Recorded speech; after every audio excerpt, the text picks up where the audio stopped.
Beautiful Orange, California is the place to be. It's homecoming tonight, and that means the Pomona Pitzer Sagehens are going to take on the Chapman Panthers. We're live here at Chapman University at Wilson Field at Ernie Chapman Stadium. Hi, everybody. I'm Josh Blunda alongside my partner, Dan Batson. It's the first SCIAC matchup of the season between these two teams. Dan, what's happening tonight? It's a beautiful, cool night here in sunny Orange County, and I mean, the energy is just electric. There's people in the piazza. The Duffer brothers are at Dodge. Things are going on here at Chapman University. But there's games not just here on Wilson Field, but all around the SCIAC Conference. So why don't we take a look at those SCIAC standings and see where they match up tonight. Right, you start off that standings list, and you can see at the top of it all, the Chapman Panthers, who have a 3-1 record, but this is the first SCIAC Conference matchup we mentioned of the season that counts. So all of those teams at 0-0. Chapman, can see how prolific they are on offense. So you can take a look at the team comparison, how these two guys will stack up against each other. Yeah, and we've talked about it a lot. You know, they're both at the top of their league right now, but we're entering league play. This is where things can start to really build up into the postseason. Both with that 3-1 record, like we said, but those offensive points per game just goes to show how deadly both of those QBs are in Nathaniel Espinoza and Skylar Noble. Certainly, it's going to be important for those defensive backs to have their cleats strapped up nice and tight. So we can toss it down to the sideline where Zoe Franklin is having fun down there. Thank you, guys. I'm Zoe Franklin here on the sideline of Wilson Field, where we are getting ready to see the Chapman Panthers play the Pomona Pitzer Sagehens. Now, Chapman wide receiver Spencer Corona is out for tonight's game with an ankle injury, but we were able to talk to Spencer just a few minutes ago about his role as a non-active player tonight. He was out here high-fiving all of his teammates as they came onto the field, and he's always prepared to take that mentorship role, always with the wide receivers, with the younger players, trying to be that mentor figure for them. And he's very excited for this game, obviously bummed that he cannot be out there on the field, but still looking forward to a great game. Now, the Panthers last hosted the Sagehens in 2018, and the Sagehens took the win from under the Panthers' feet. Obviously, they don't want that to happen again, especially during homecoming, so it's going to be a battle, and expect there to be no friendly banter on the field tonight. It should be a very exciting game, and back up to you guys in the booth. Thank you so much, Zoe. She'll keep us updated throughout this game tonight. There's going to be a lot of storylines to follow here as we take a look at some of those key players. First off, for Pomona Pitzer Sagehens, you see that big tight end in Quentin Wimmer. Yeah, we talked about him a little bit before we even went live today. Quentin Wimmer, a big dog, 24 receptions, over 250 yards, and 2 touchdowns on the season. Just a great start for him. Yeah, Quentin, it's going to be important for him to pass block as well as run block, and his versatility. Then you see cornerback Briggs Garrison. How will he fare on the outside covering Chapman's very talented wide receiving group? And then that last key player for Pomona Pitzer, that is going to be their outside linebacker, Thaley Cobb. Yeah, Thaley Cobb, we talked about it before, 17 total tackles, a colossal number going into the first game of league play. And, you know, we saw that he had some tackles for loss, a couple sacks on the season already, which just goes to show how well he can attack the offensive line and get those sacks and work behind the line of scrimmage. Right, earlier we mentioned Spencer Corona's out, so that means a bigger role tonight for number 11 on offense, John Krull. He's got a lot of speed. They put him in the slot. Krull had a big touchdown last week against Laverne where he put on the Jets. You can see that bright smile he has. He brings a lot of energy to this team. Yeah, and we talked about how Spencer Corona is sitting on the sideline, so I think we're going to see John Krull as a lot bigger of an option here. Only 1 touchdown, but I think we could see that number go up tonight. Absolutely. So, Dan, at left tackle, that's going to be number 69, Donovan Porter for the Chapman Panthers, and he's going to have the task of keeping quarterback Nathaniel Espinoza upright. Yeah, and he is one of the team captains this year. I mean, he's just an amazing leader to bring that smile into practice, bring that mentality, and to be able to be a starter for 2 years and come in with that experience has led to this team to success on the offensive line. And then lastly for Chapman, that's going to be another 11. That's a bit of a theme for these Panthers. Evan Grieve at defensive end. So Evan's a big, strong kid. He's got speed on that defensive line, and important in run situations and stopping that, filling gaps and playing strong gap assignment football, as well as getting after the quarterback. And Evan, he's got two differently colored eyes, so that's something that defenses really fear. So Blake Seamson, one of Chapman's pivotal players on the defensive side at linebacker, will not be playing this big homecoming game tonight. Our own reporter and Sophie Bobel has more on that story. This preseason, Chapman football took a tough hit when captain and inside linebacker Blake Seamson made the tough decision to hang up his cleats. Tonight, when the Panthers take the field for their homecoming game, they'll be missing one of their best players in Blake. And Blake Seamson is right there to make that tackle for a loss. He wasn't just a hard-hitting run defender and cerebral guy, he led his boys into battle with a smile. I love contact. It's definitely one of the things that I loved the most about the game, and I think playing alongside people that have your back on the field, that's definitely going to be something that I miss. Early in August, Blake suffered a concussion after a head-on collision with another teammate. This being his 9th head injury is what ultimately ended his football career. As we kick off this homecoming game, Blake won't be stepping out onto the field.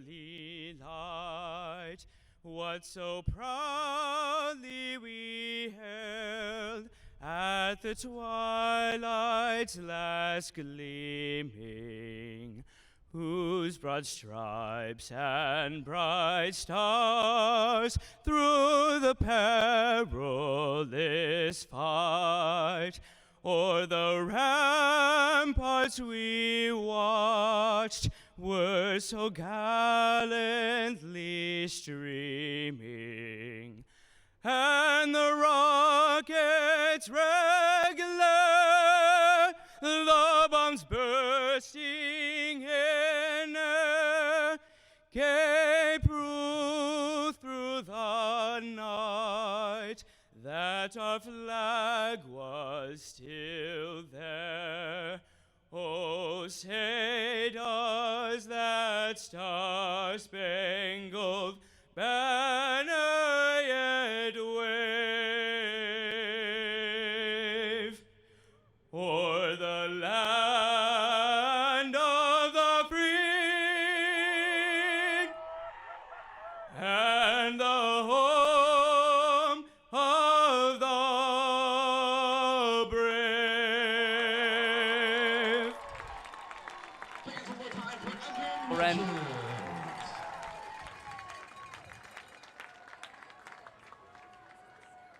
An incredible rendition of the national anthem by Evan Richards. So let's get set and ready for kickoff with the starting lineups for tonight's game.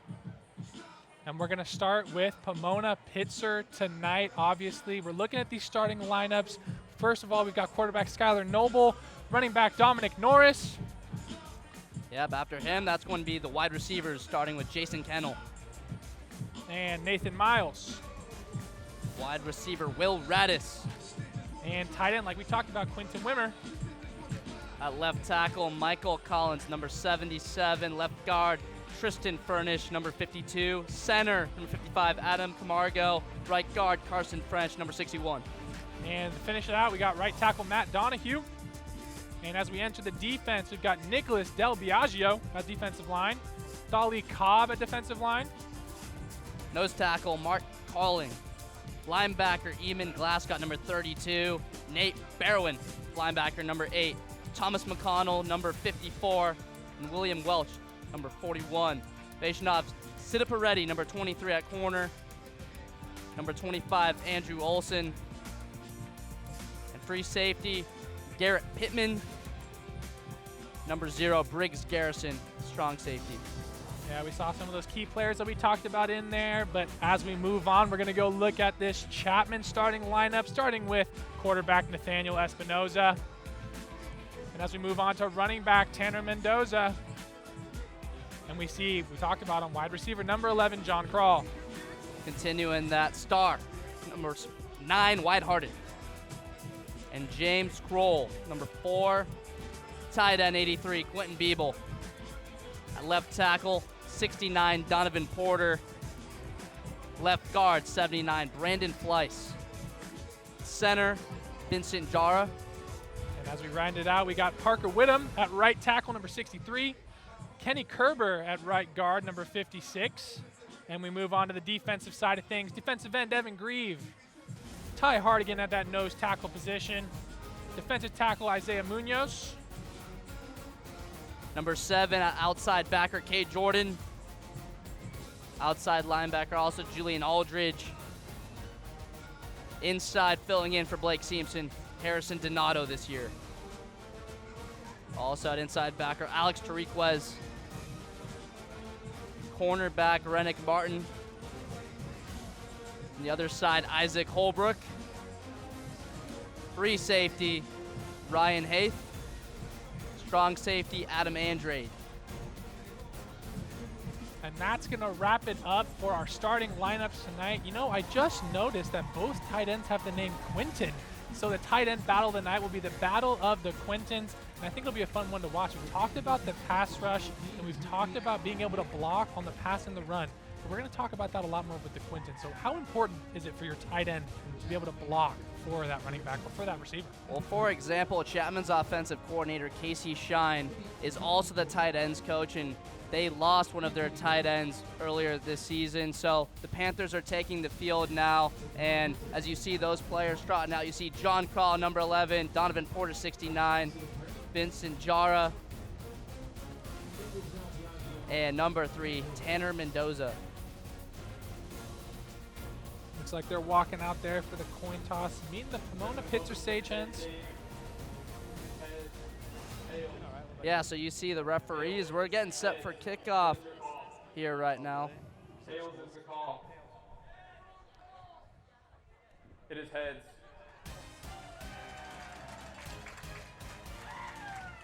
The Chapman wins the coin toss. Chapman has won the toss. We receive at this end. The Panthers will get the ball first, so that means we will see number 1, Dan, number 1, Nathaniel Espinoza, starting quarterback for the Panthers, as well as this high-flying offense. But even before that, we're going to see that the kick receiver, my favorite, number 20, Gio Ursino. I make it a point to talk about him at least once per game, but he's just amazing overall, and I'm sure we're going to see a lot of him tonight, and we're going to see them as the Chapman players begin taking a knee before they take the field for homecoming in front of this extremely large alumni and family crowd. Oh, there's no doubt there's going to be an incredible amount of energy in this stadium. These fans on this Chapman side already filling in. We're expecting about 3,000 people or so at this game as it starts to fill up. The temperature dropping a little bit, but it is absolutely beautiful. Cloud cover.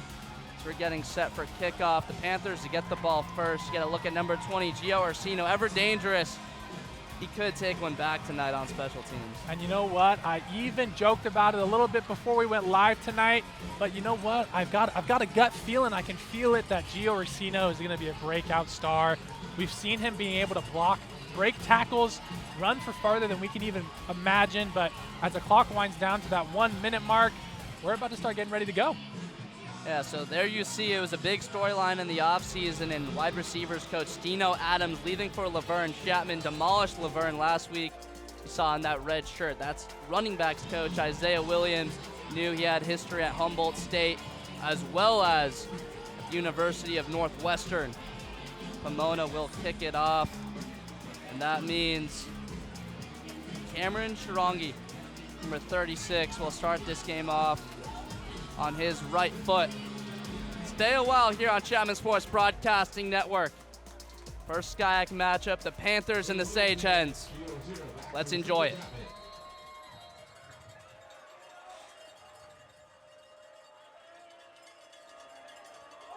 Sharongi will send this one down to the 4-yard line where it's fielded by Ursino. Up across that 20, crossing that 25 where he's brought down just at the 29-yard line.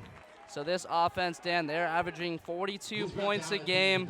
One of the best offenses, some people say, in Division III football, but no Spencer Corona tonight. and we've been talking about him a lot in previous broadcasts about how much of an option he is. Not only if they're just throwing to him, but he honestly brings out that cornerback and that safety. He draws that second man, allowing a lot more space for the rest of the receivers. But as you can see, Chapman setting it up. Nate Espinoza in the pocket. First play from scrimmage for the Panthers tonight. They'll motion Harden over, and they will give him the football crossing the 30, and he will be put down at the 36-yard line. In on that tackle, number 23, Nationov Sidiparetti, 5'10", 195, the senior.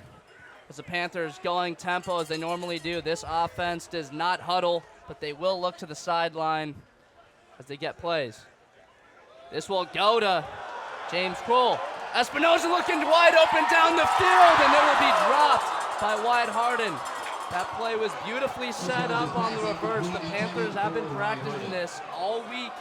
A bit of a trick play to get the crowd really fired up. They like it on that right hash, and it was all set up, and Wyatt Harden going right through his hands. Oh, man. I mean, beautifully executed. A double handoff, and Wyatt Harden in open space, but got the jitters a little bit in front of this large crowd. So Chapman will see their first third down of the game. That's 3rd and 4 from their own 36-yard line. Espinoza in the shotgun. Looking to that far side. Scrambling out of the pocket. He's looking for those sticks, but he's going to be a little bit short. We'll see what the Panthers do on their first drive. And it's looking like they're going to say it's 4th down and 1, and they're going to bring out the special teams. Obviously an unwanted ending for that first drive, and Nate Espinoza obviously unhappy.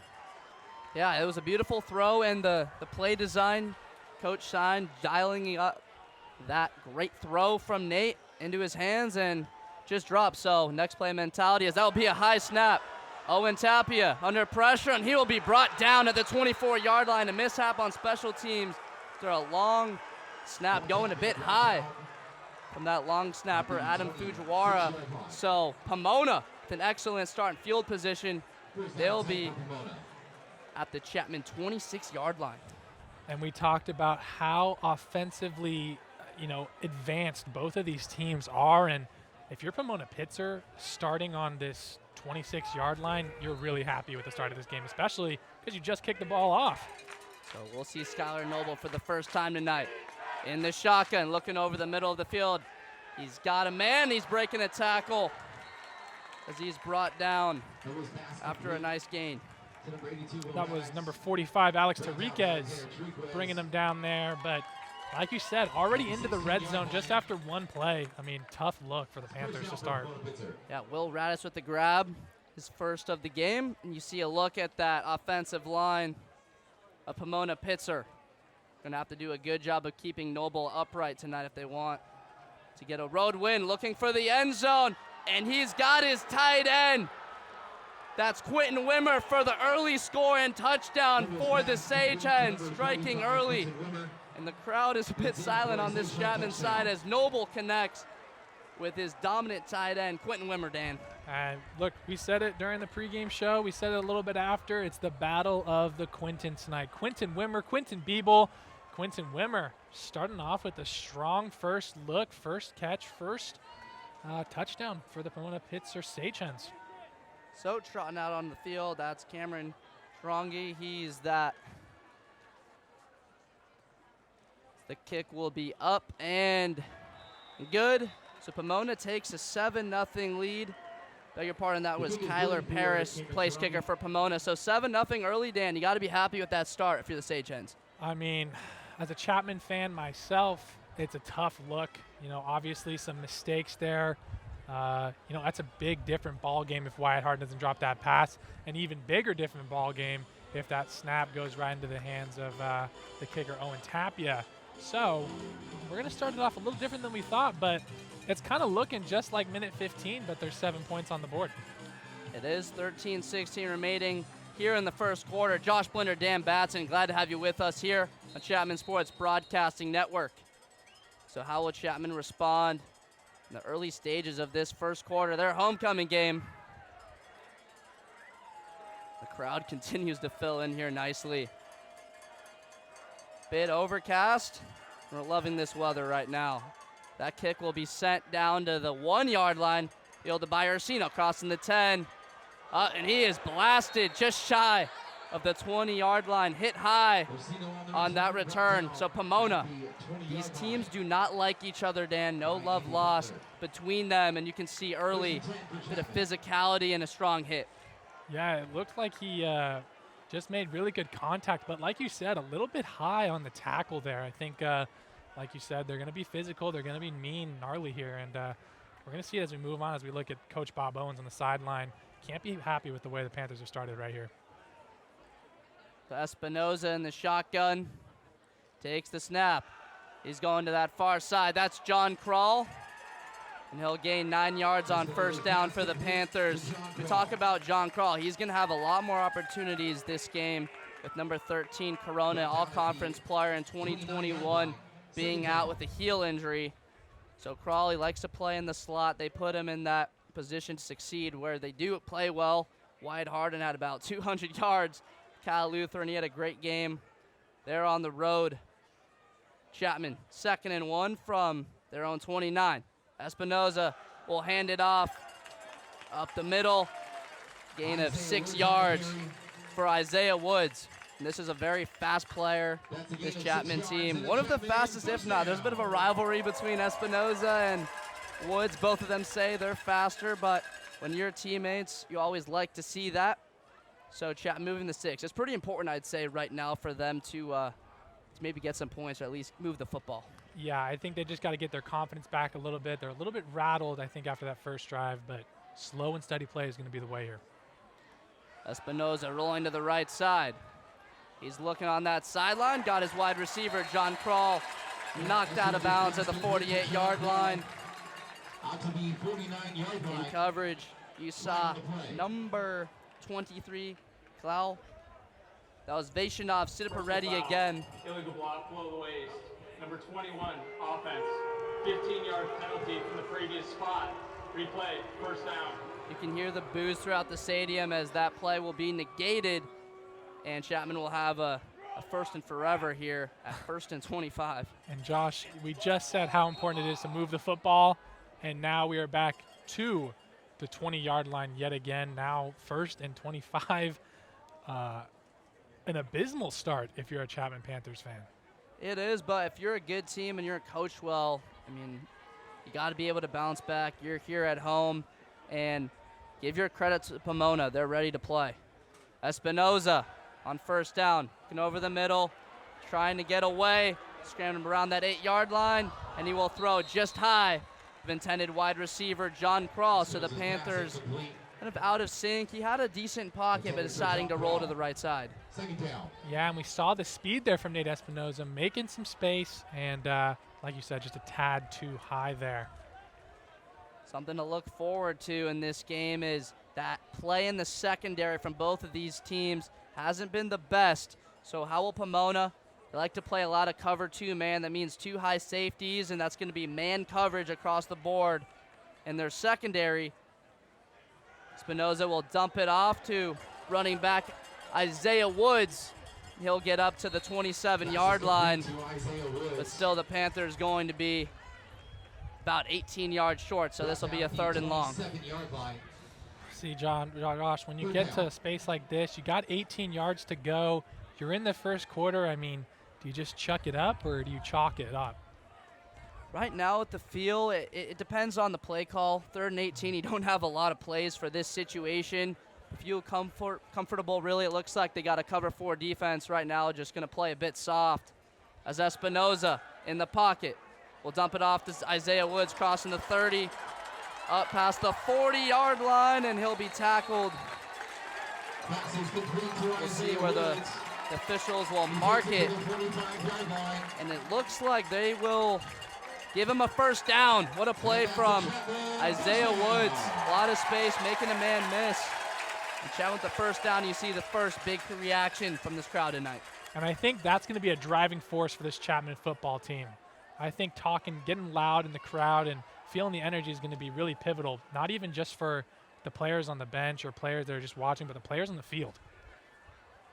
It will, but certainly if you're Chapman, you want to start establishing something of a running game. You can't be in those situations, and that's where they're good. When they're balanced and they can run the ball and play action right off of it. Espinoza will motion Reyes to the backfield. He will keep it, and he'll be tackled down at the 43.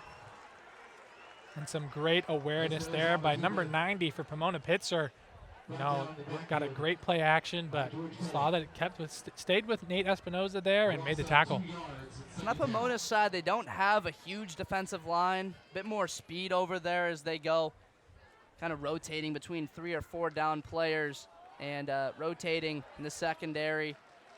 So that's pivotal to look forward to. If the Panthers stay behind the sticks, that's going to bode well for the Sagehens. 2nd and 12. Espinoza takes the handoff, throwing it out to John Kroll with the spin move, picking another tackle, and he's out. Looks to be crossing the field and getting a first down for the Panthers.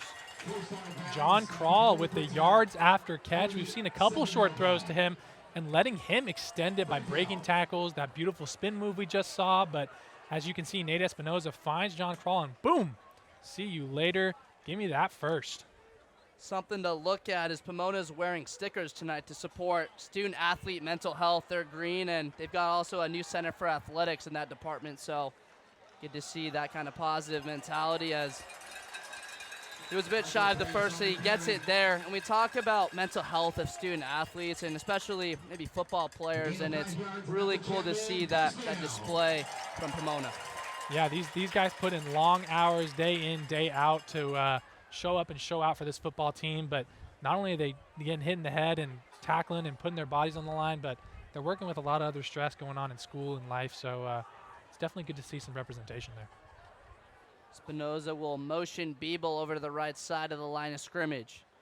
Takes a snap, rolling, taking a shot downfield, James Kroll, but well off target. I'm not sure if Kroll saw the ball and it was just off target. It looked like it could have been maybe lost in the lights. He kind of kept his frame of motion running down the field, and that was an opportunity for a touchdown. He had his defensive back beat. Yeah, it looked like it could have been kind of intercepted a little bit, you know, taking a little bit more of an angle and catching it over the shoulder, but it looked like he didn't even know the ball was coming to him a little bit. So another missed opportunity. Nate Espinoza also got hit pretty hard there. So it'll be interesting to see how he sets up here. In the backfield with Espinoza, you see Ursino and 36 Cartwright. He will give it to Ursino, and he squirts through the middle for a gain of 4 yards. So going to be 3rd and 6 for the Panthers, and right in this field, down 7, even here at home. If they don't pick this up, I would expect Coach Shine to be aggressive. If he's got play called, to go for it. Yeah, and you know, we've talked about it. We're only in the first quarter here, only down by a score, but the Chapman Panthers slowly but steadily moving the ball up more and more, but got to keep the pressure on. So here are the Panthers from the Pomona 39-yard line. Espinoza in an empty set. Taking the snap, and he's going to run it right up the middle to make a couple guys miss, and he's going to be a yard shy or so of that first down. So Panthers are going to go here on 4th. Yeah, the special team's not coming out just yet. It's looking like you said, offensive coordinator Casey Shine really does want to see if Time out on the field for offensive player injury. Please reset the play clock to 25 seconds. Yeah, so there's going to be a timeout on the field. They're going to reset the play clock as Biebel comes out of the game for Chapman. 4th and 1. Might just do a run to Ursino. Also, Nate's got good legs. 4th and 1. Nate will hand it off to Ursino, and he's barreling through the middle of that defensive line, and he picks it up. So in that type of situation, we have Pomona, who's got a bit of a smaller defensive line. Chapman just able to out-physical those players in the trenches. Yeah, and we talked about how big Gio Ursino has to be to get through there, breaking multiple tackles. We saw Nate Espinoza kind of touching his ankle there, who had almost looked like a season-ending injury a little bit that first game of the season, but he's been out.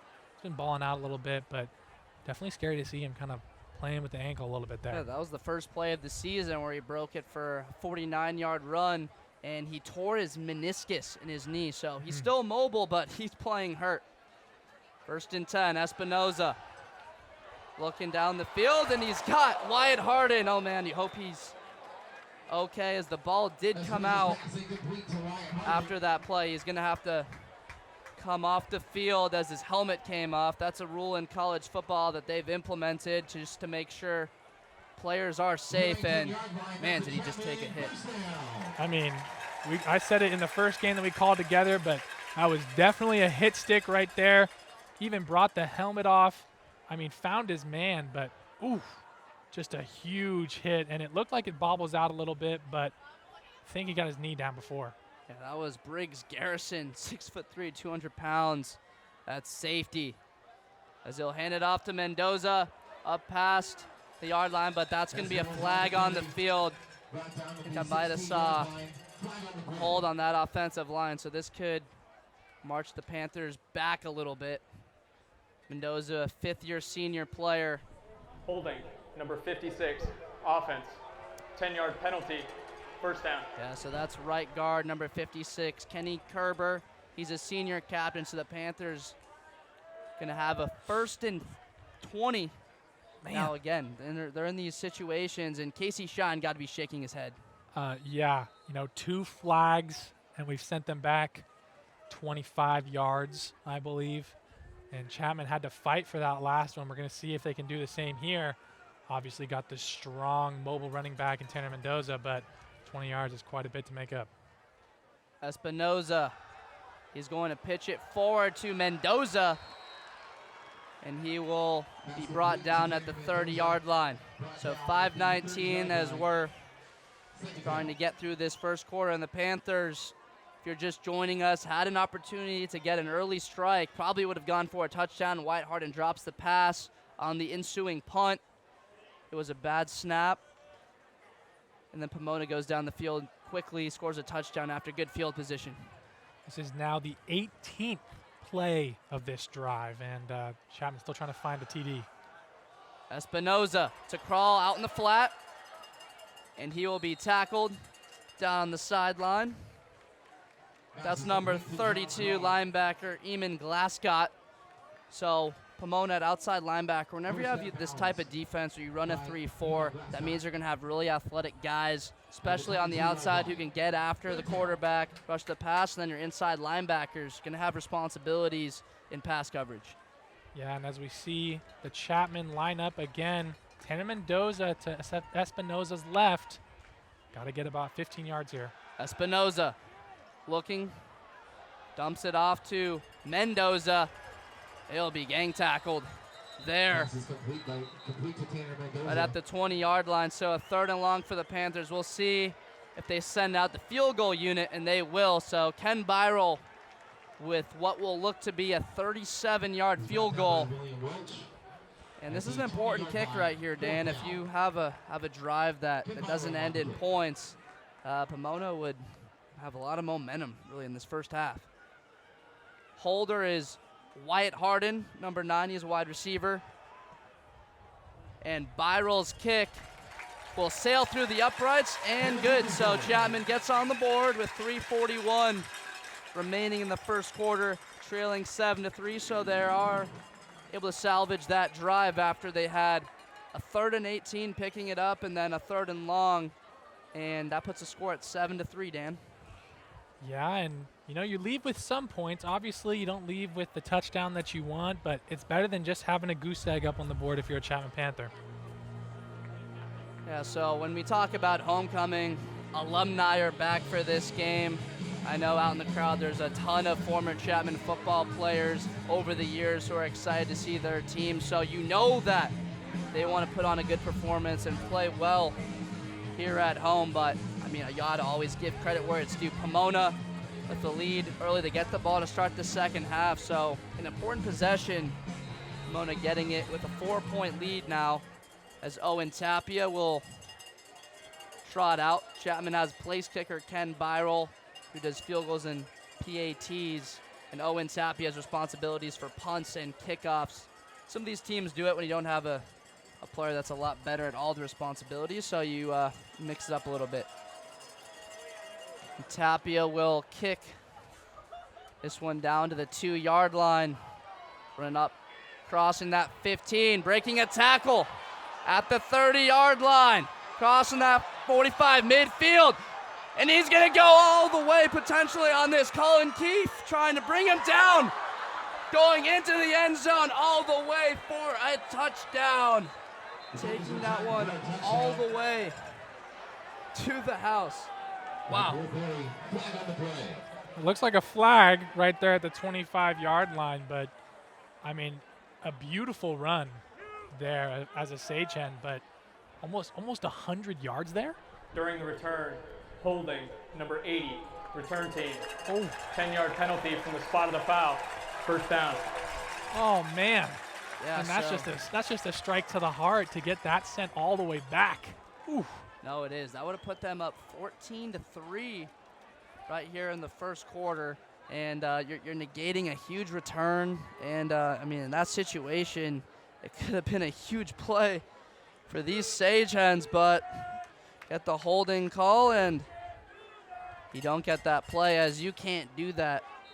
Chance go through the stadium, but hard to see the hold there on that replay, but a great set of wheels really into the open field as Pomona gets the ball. Their own 15. Noble underneath, he dumps it off and tackled down by Adam Andrade. Officials timeout for defensive player injury. So on the reception, that was Kendrick Jameson, a running back. Him and Dom Norris getting the, I would call it the bulk of the carries here, but Pomona's leading rushers, their quarterback in Noble, as we've got a Chapman Panther down on the field. So 3:11 to go, first quarter. We've had good amount of, you would say, I guess, good plays from Pomona, but penalties right now on both sides have had an impact.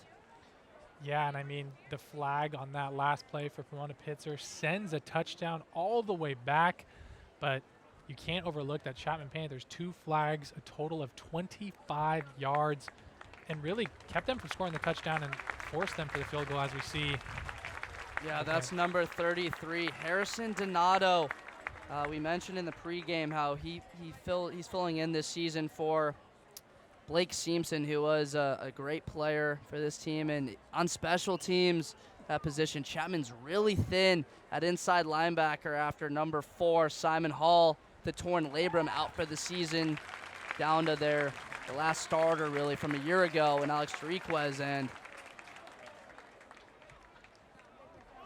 not able to put any weight on that foot, and he's helped off the field. So 2nd and 10 for the Sagehens at their own 22-yard line. Here's Noble in the shotgun.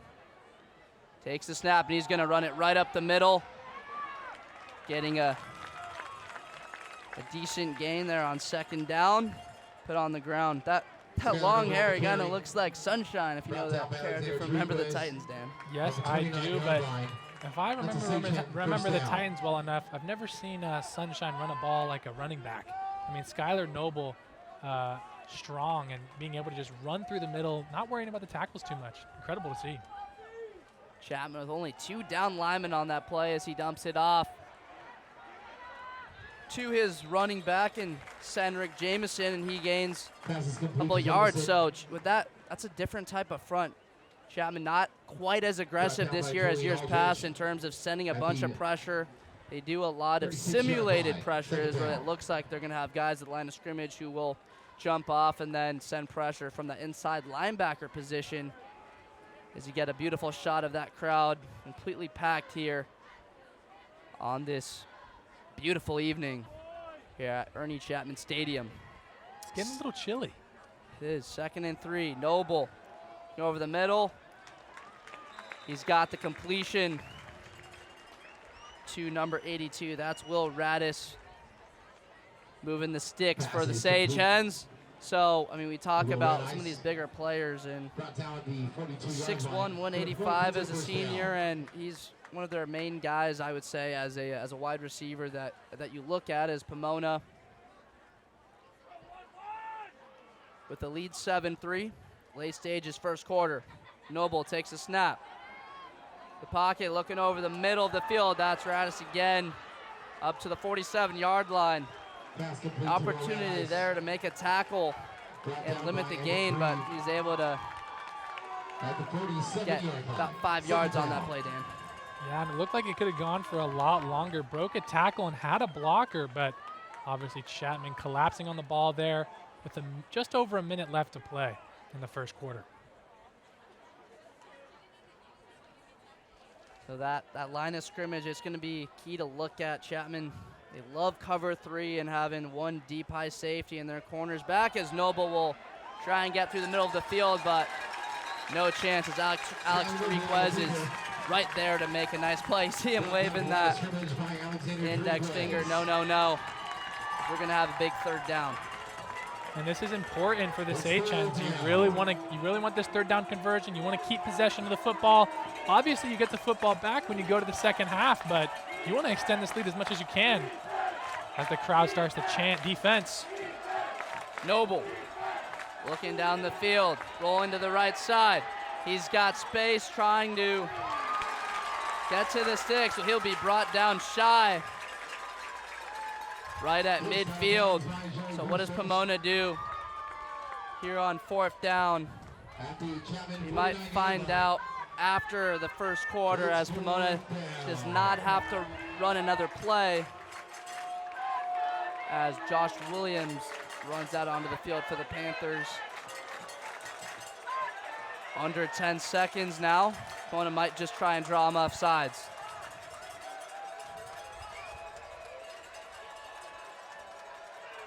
And they do, so that wraps up first quarter of action here from Ernie Chapman Stadium. The Panthers the end of the first quarter trail 3-7 here at home on their homecoming night. Pomona coming out early scoring. We will throw it down to the sideline where Zoe Franklin is out on the field. We're here on the sidelines. At the end of the first quarter, we saw number 3, Harrison Donato, go down pretty hard. He was helped off the field by his teammates. He's currently being treated by medical. It looked like he was nursing that knee pretty tenderly. We'll keep you updated on him. We see the Chapman Panthers trying to get momentum back after a couple of big missed opportunities, particularly tosses to their wide receivers. Should hope to see that momentum continue into the second quarter. Back up to you guys. Thanks so much, Zoe, for that update. Dan, that's really important for Chapman if Donato's not able to come back, as they're in at that position. We've mentioned injuries they've had all year, and this being a young defense, completely different from a year ago in the secondary. The only really returning starter is Ryan Hayth, who didn't get a lot of action really until the tail end of the season last year. So here we go, 4th and 1 yard, just past midfield. Sagehens going for it. Crowd starting to feel it now, getting loud. Noble takes the snap, looking to the far side, wide open. Crossing the 40, 35, and he will be pushed out of bounds by Ryan Hayth. That was Cedric Jameson again. Wide open, so good play design. Just dropping back into coverage, and there's no one there. Yeah, I think we saw Cade Jordan and Alex Tariquez kind of go in for that tackle on the QB, Skylar Noble, leaving some openings for that reception there. And obviously a great 4th down conversion if you're a Sagehen. They pick it up. So this will be a 1st and 10 at the Chapman 30. Pomona with their second drive in Chapman territory. Noble looking deep down the field, and on coverage there, that's Cooper Ehlers, and Cooper just kind of chucking the ball kind of disrespectfully, you could say, at the end of that one. Kind of unnecessary, Dan. He could have been flagged. You see all the referee telling him to not do that. Yeah, and obviously the intended target, number 45, Quentin Wimmer, yet again. Sorry, I almost got confused because those tight ends got the same first name. 2nd and 10 from the 30. Noble dropping back with a clean pocket, and he's got a wide receiver, but big contact, strong safety, Adam Andrade.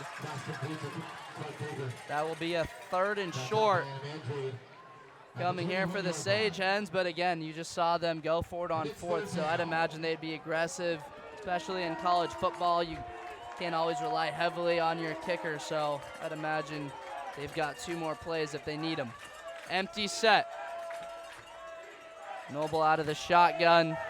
3 wide receivers to his right.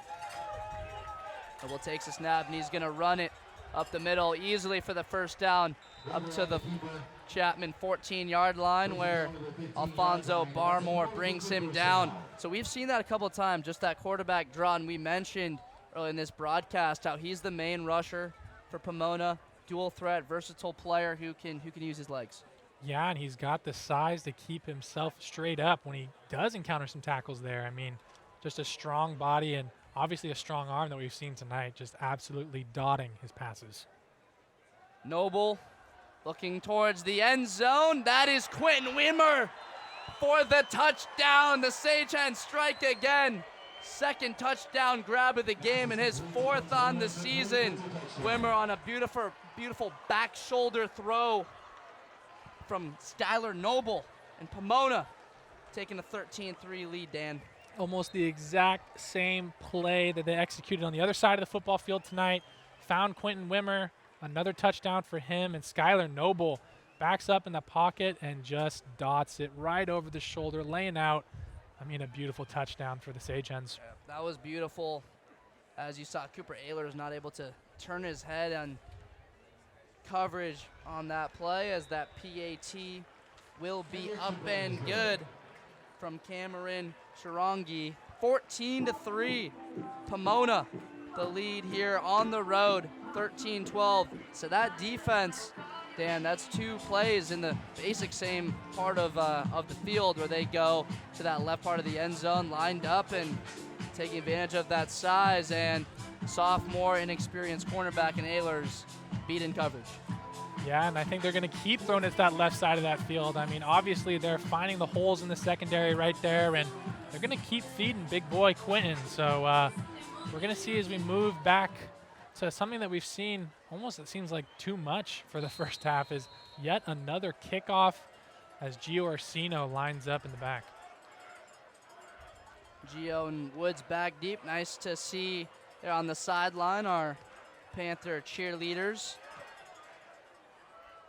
as Orsino will take this from the 7-yard line, crossing the 15 up to that 20, and he'll be brought down there at the 28-yard line. Just looked like a little bit of a scuffle there. I think the tensions are running just a tad high.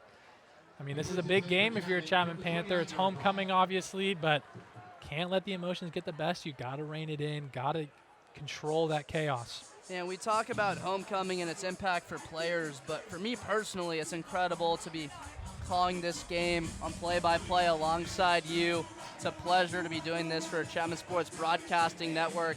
Everyone in the control room, huge shout out to them for working on this to provide a broadcast here on the SkyAC Network. Glad to have you with us.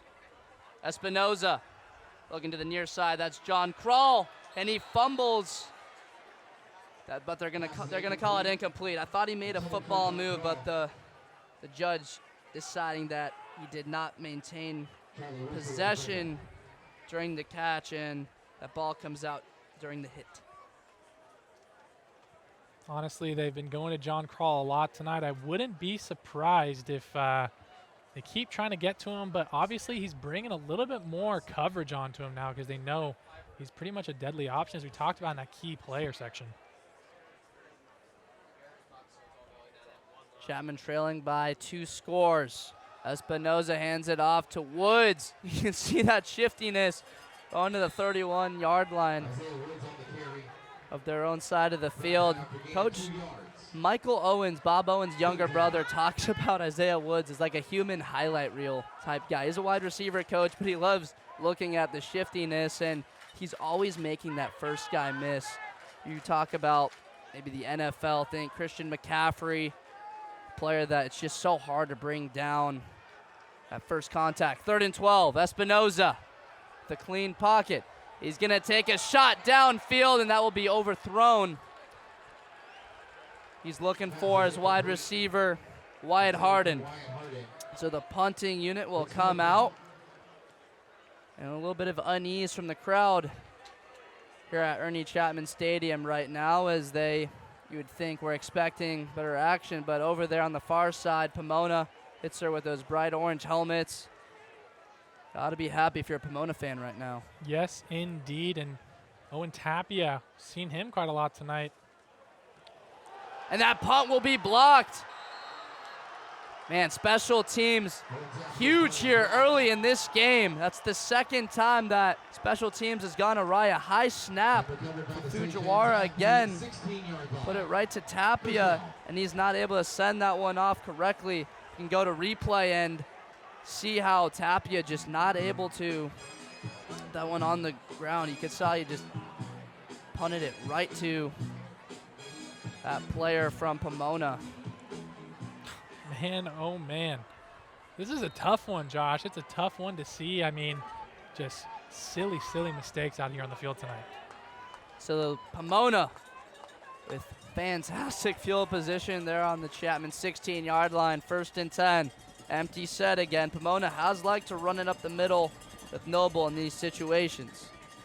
Noble sets underneath. That's Quentin Wimmer, tight end, making some guys miss till he will be tackled inside, and we've got another scrum after the play, as see some frustration from the Panthers in this first half. Not good to see at all. You hate to see, obviously some unsportsmanlike conduct, but obviously you got to be angry if you're a Chapman Panther right now. Just these mistakes are leading to amazing field position for the Sagehens. 2nd and 1 from that 7-yard line. Noble out of the shotgun. Just waiting on that snap. Up 14-3 here in the red zone. Takes it, and he's going to run it right up the middle. Noble going into the end zone, spinning, and in for the touchdown. The Sagehens strike again. Doing terrific job in the red zone, Dan, and scoring, and they will take the lead 20-3. They piloted on in this first half. And we talked about him being a dual threat quarterback, being able to throw for touchdowns, and watch this. Fakes it right through the middle, breaks a tackle, and he's in there for his first rushing touchdown of the night. Skylar Noble, an amazing night for him. Yeah, we were talking pregame, and we were expecting a lot of points these teams, as there are obvious, I would say, problems in the secondary on the Pomona side, and as well as Panthers with Pomona, the 23-point lead in this first half. Chapman struggling to cover Wimmer so far, and also to contain that draw right up the middle. As you saw Wimmer just faking it, and that Chapman sideline, not a happy faces, trailing 18 points here in the second quarter. We're in the second quarter, as the scoreboard here at Chapman University has not changed, so our graphic kind of relies on that. So we are in the second quarter, folks. Josh Blender, Dan Batson here at Ernie Chapman Stadium.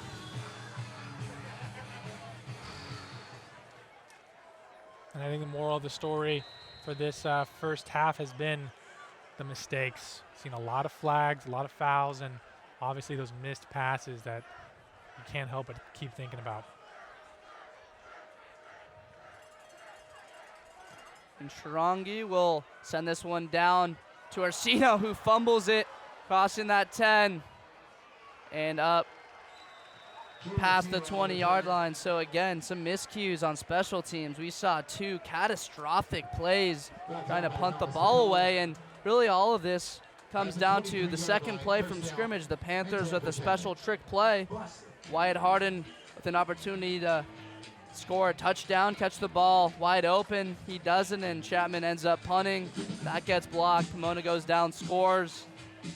And Panthers trailing 21-3 as the offense will come back out onto the field. Get a look at Pomona's coach.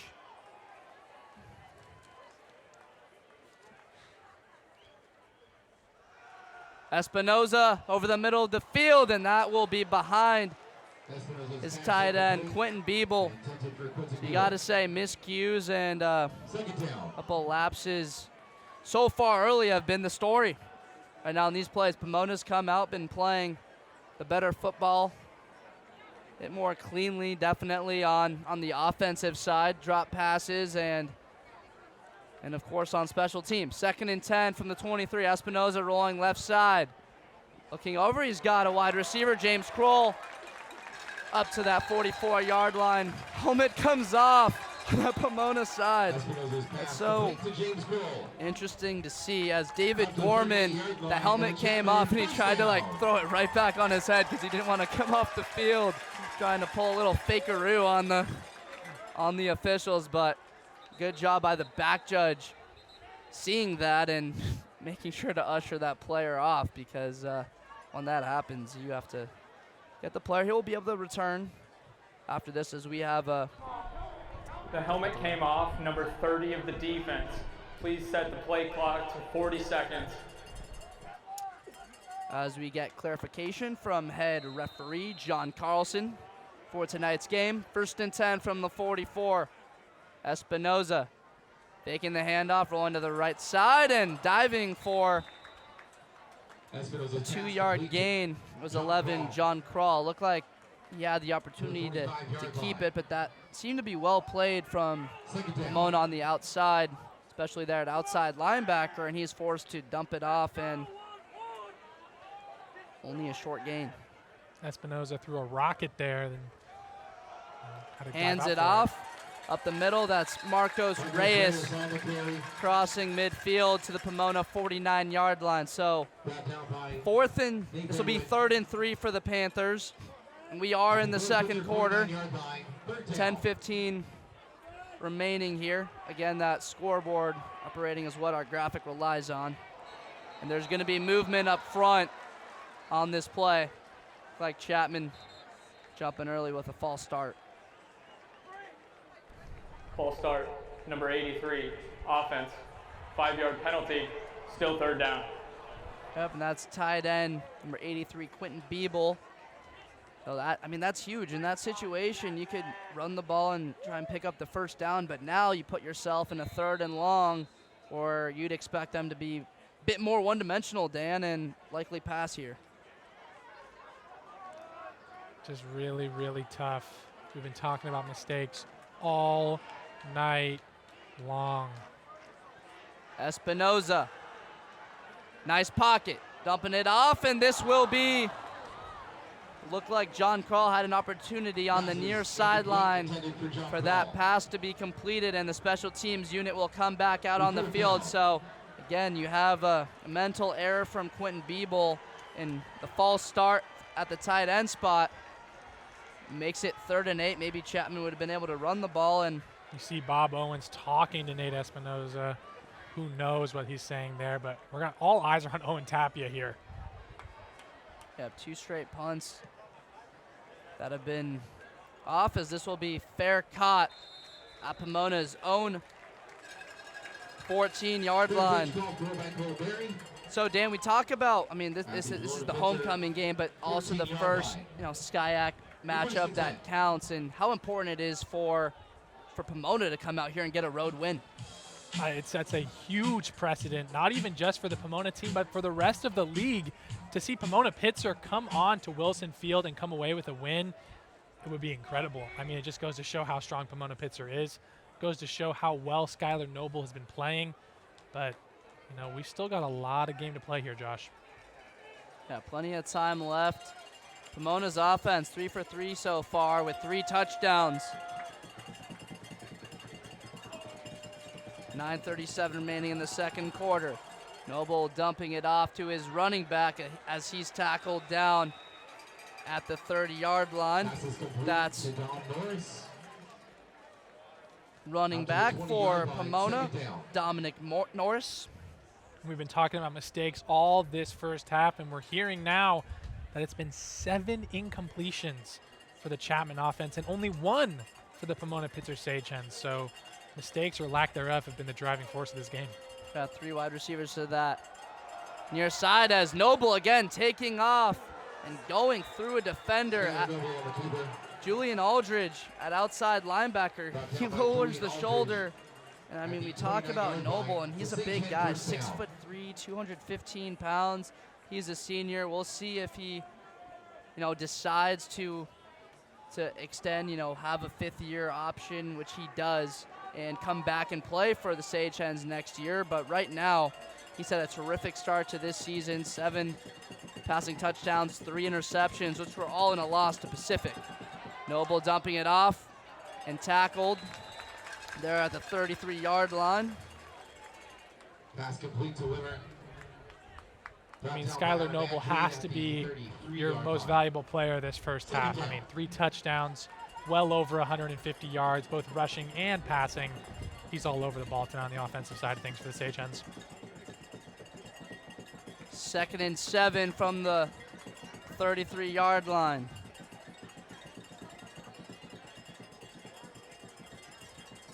Panthers trailing here at home.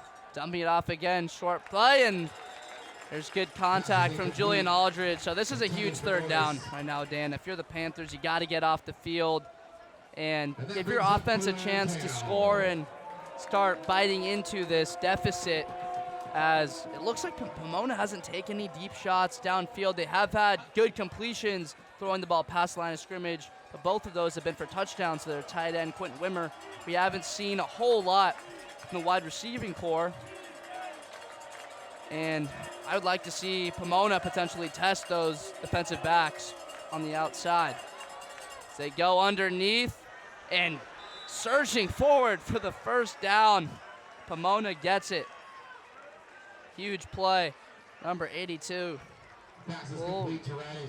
Radis. Out to the 40-yard line, the Sagehen first down. So you see that physicality. I mean, 185, that's decent size for a wide receiver here at the college football level. And he, again, I mean, I'm impressed with how tough Pomona has been. And you see them not just going down, they're looking to break tackles and to gain as many yards as possible. Not to mention the Sagehens get the ball back to start the second half, so going to definitely try and tack it on Noble here. will fake the pass, and he's still got more space, and he'll be tackled by Adam Andrade there at the 43-yard line, their side of the field. So we're already running through this first half as we approach 7 minutes remaining in this second quarter, and it's been all Pomona, folks. Chapman's had difficulties on special teams, 2 punts. We had one that Tapia wasn't able to field cleanly, and he was tackled behind the line, and then one was blocked. Both of those leading to touchdowns for the Sagehens. Said it once, said it twice, I'll say it again. It's the mistakes game tonight, and it's starting to get out of hand. Noble, empty set. Looking, he's under pressure, takes a big hit, and right off of the hands, both on them. That's Adam Andrade. Had an opportunity to come up with an interception and give Chapman a huge, really jolt of energy for this crowd, for something to cheer about, and it goes off his hands. So if you're a Panther fan, you are kind of hitting your hands to your head as Andrade was. But again, it sets up a 3rd and long opportunity for this Chapman defense, and if they could get off this field and establish something offensively, go a long way to getting back into this football game. 3rd and 6. Got Quentin Wimmer up there on the top of your screen, number 45. They've been using him as an option, definitely in these 3rd and long crowd positions. Getting into it. Noble, he's under pressure, and he will be able to throw it, but that ball did not get back to the line of scrimmage. Or The did pass it? was legal. There was an eligible receiver in the area. 4th down. Yeah, so that ball able to, it looked like he was able to get it past the line of scrimmage. You can be outside the pocket and throw it not close to a near receiver, but if it gets back to the line of scrimmage in that situation, there wouldn't be intentional grounding as what you just saw. So the Panthers do get a stop, and this one will be punted away to Harden as he takes it at the 15, up the sideline and pushed out of bounds at the 23-yard line. Just a tough start. But as we set back up here, we've got 6 minutes and 11 seconds to work with. The Chapman Panthers looking for just a touchdown to get things going. Like we said Obviously, that first play of the game where they thought they could have had a touchdown right off that from Wyatt Harden, but the energy just not there.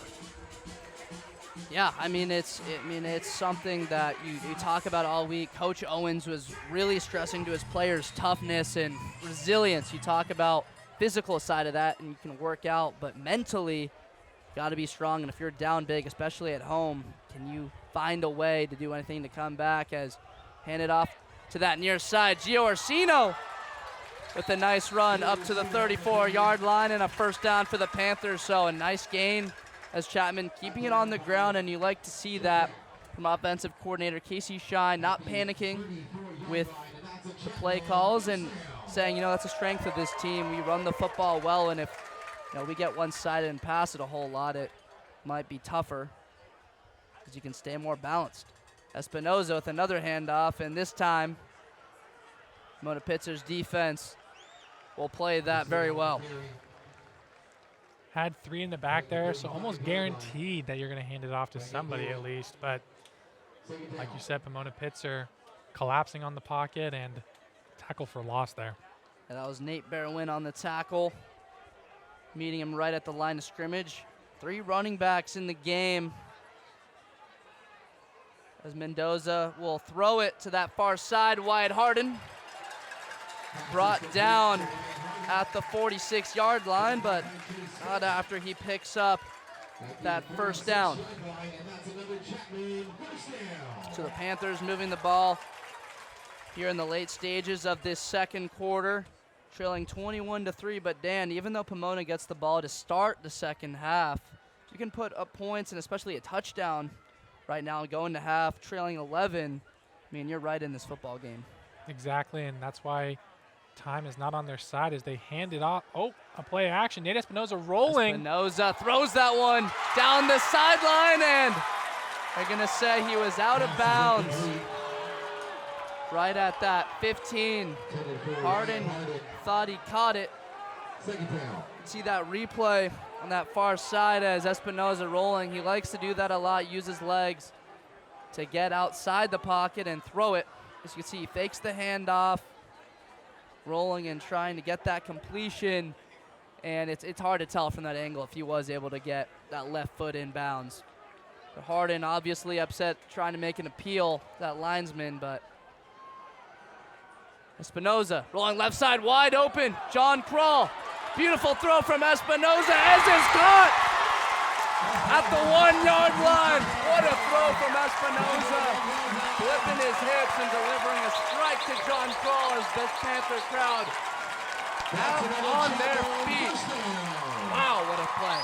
The crowd is electric. We were talking about you need that energy. That's the play to get it right there. Sending it down the field, laying out, and the tempo we've been talking about, pushing the pace. Panthers go right to it. Faking the hand off, and this one, Espinoza trying to throw it. That was almost devastating for this football team as he tries to throw that one. Faking the handoff to Mendoza. I think possibly it might be a little bit easier just to give it to your big, strong, fifth-year senior running back and giving him an opportunity to be your own blocker down there inside the 5. And you can see that replay, Espinoza putting all of his strength into it. And Sean Kroll, what a grab. It's possible that ball moved at the end, but the umpire giving it to him. Espinoza handing it off to Mendoza, and he gets into the end zone for a touchdown. He's fired up, and the Chapman Panthers strike as a roar goes through this crowd. Panthers trail 9-21 after a nice drive, Dan. They're right back in this game. Still got to be unhappy with how this first half has gone, but this is the energy you need going into the locker room. Leaving with a touchdown is pivotal. You can see Espinoza to be kind of see some throbbing pain from him, just limping off the field. He had contact from that going straight to the bench.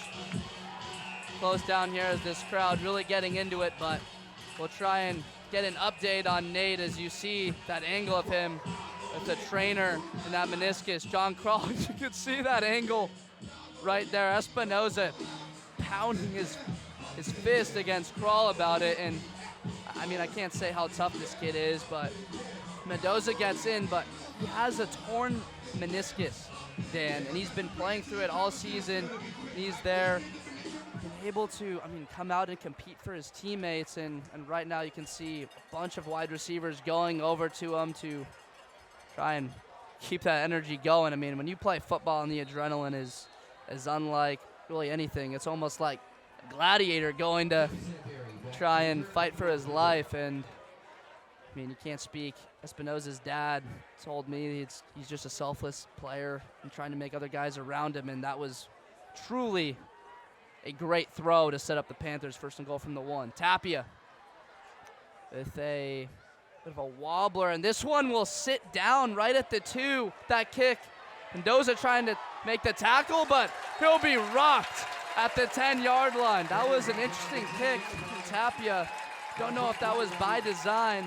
So you can see that replay, ball sort of wobbling, not going through the air as cleanly as normal. As you see, linebacker coach Bob Monk and number 3 on the sideline, Mendoza, shooting through there, and the high five. So 21-10 now, Dan. This crowd, as some Soulja Boy runs through the stadium over the loudspeakers. 1st and 10 from their own 10. Here's Pomona with an 11-point lead on the road. Noble, they'll try and run this one, and a great gain crossing the 15, spinning up to the 17-yard line. At the 18-yard line. Tackled there by number 8, Adam Andrade. That strong safety, his first time out there starting for really the whole season. He was, I mean, the player we saw Chapman losing. Carter Treadway could have came back and played, but did not. See Andrade and Haith, those 2 safeties back for Chapman, as Noble underneath. He's got Will Radis right up to the 35-yard line. Great gain, and I like this response from Pomona. Right away after Chapman looked to be gaining some momentum, as Coach Owens is going to take a timeout for his Panther football team. Timeout. Chapman. So, Dan, we've seen a bit of splash plays from both sides. Special teams key, but if you're Pomona, you have to absolutely love the way that this game has started, and in mistakes, miscues, some good offense on their side. They're 3 for 4 and scoring touchdowns. And right now they find themselves up 11 with the ball, and they get it after the half. Yeah, I mean, if you're looking at it from a long-term standpoint, obviously the Sagehens in the driver's seat for most of this game and looking to extend that into the second half, but Chapman had that great play and touchdown to kind of round it out, and we still got 3 minutes here, so the Pomona Pitzer Sagehens are going to make a run for it and see if they can get down the field in these 3 minutes, but the Chapman Panthers can go back and try to recoup. Right, so, I mean, we talk, Pomona's got the ball right now, but how tough it is when you have a quarterback rolling on the outside and you're playing man coverage. It's hard to cover a guy for that long.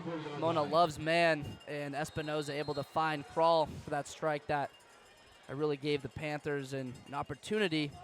So you've got 2 down linemen, the Panthers, and 2 guys up, Cade Jordan and Julian Aldridge, as Noble looking to that far side. He's got wide receiver Will Radis as he's brought down there at the 41-yard line, tackled by Brockton Schloff. And they just keep going to that left side, and I think they're going to keep hammering it over there. I mean, they found that it worked. They've got their 2 passing touchdowns from that side to Quinton, so why not? Yeah, and they going to the line of scrimmage after picking up a nice gain on 1st, 2nd, and 3, and they've stayed ahead of the sticks the whole way, and I mean that leaves your balance to be able to continue to run the ball, and you can see Schloff looked like he was creeping, and wonder if Noble is going to make an adjustment, as it looked like he might have been coming on a blitz. Number 15 on your screen. And he does come. Chapman sending pressure. Noble's going to run for it, and he will be tackled at his own 47-yard line.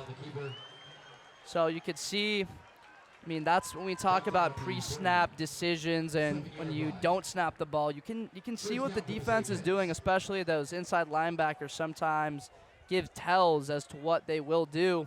him knowing, but they send pressure, and he's still able to get a nice gain there on second down. We talked about Spencer Corona a little bit during the pregame show. We can see him on the sideline trying to keep the morale high. We talked about that mental strength that is so needed here, especially after a tough first half. Noble, he's taking a shot downfield, and a bit of an inaccurate throw. We had an opportunity to drop that one down on near that 30-yard line on that Chapman side, but just looked like some miscommunication between Noble and his wide receiver. So 2:12 remaining in the second quarter. Chapman really needing a stop if they don't want Pomona to stack up, because they could score and get the ball back to start the second half and score again. Find yourselves trailing big. So he dumps it off, but right there, bringing him to the ground. That's a huge play from Chapman's defense. That's Joey Bustos. If you are familiar with Chapman football, that's an unfamiliar name. And if you do follow Whittier, actually, he was a starting linebacker for them. And Bustos coming in with Schluff, and I guess they're rotating in that position. We saw Harrison Donato out early, and he has not returned to tonight's game. So we see that transfer linebacker. 3rd and 7, huge play from midfield. A minute 35. Chapman really needing a stop. If Pomona converts here, could almost take this clock down and end it as Noble sitting. He's going to take off, trying to run for it, and he will be brought down by Alexander Chiriquez and Rennick Martin. So could call a timeout if you're Coach Owens on the sidelines. Try and get the ball back with time. So the clock did run a little bit. I saw the umpires coming together to motion, but I saw about, 6-7 seconds run off the clock. Second timeout, Chapman. Clock operator, please reset the game clock to 1 minute, 15 seconds. 1-1-5. So they do give Chapman an extra 5 seconds, Thank and you. they will have one timeout remaining, but an opportunity to run what they call NASCAR in terms of quick driving, trying to get that 2-minute offense, as you see. But again, in college football, when the clock stops after first down, it gives you an opportunity to extend the drive, even if you don't get out of bounds. Obviously, Wyatt Harden back there, right around his own 9-10-ish range. And, if he fair catches from there, that is quite a ways to go in a minute and 15 seconds.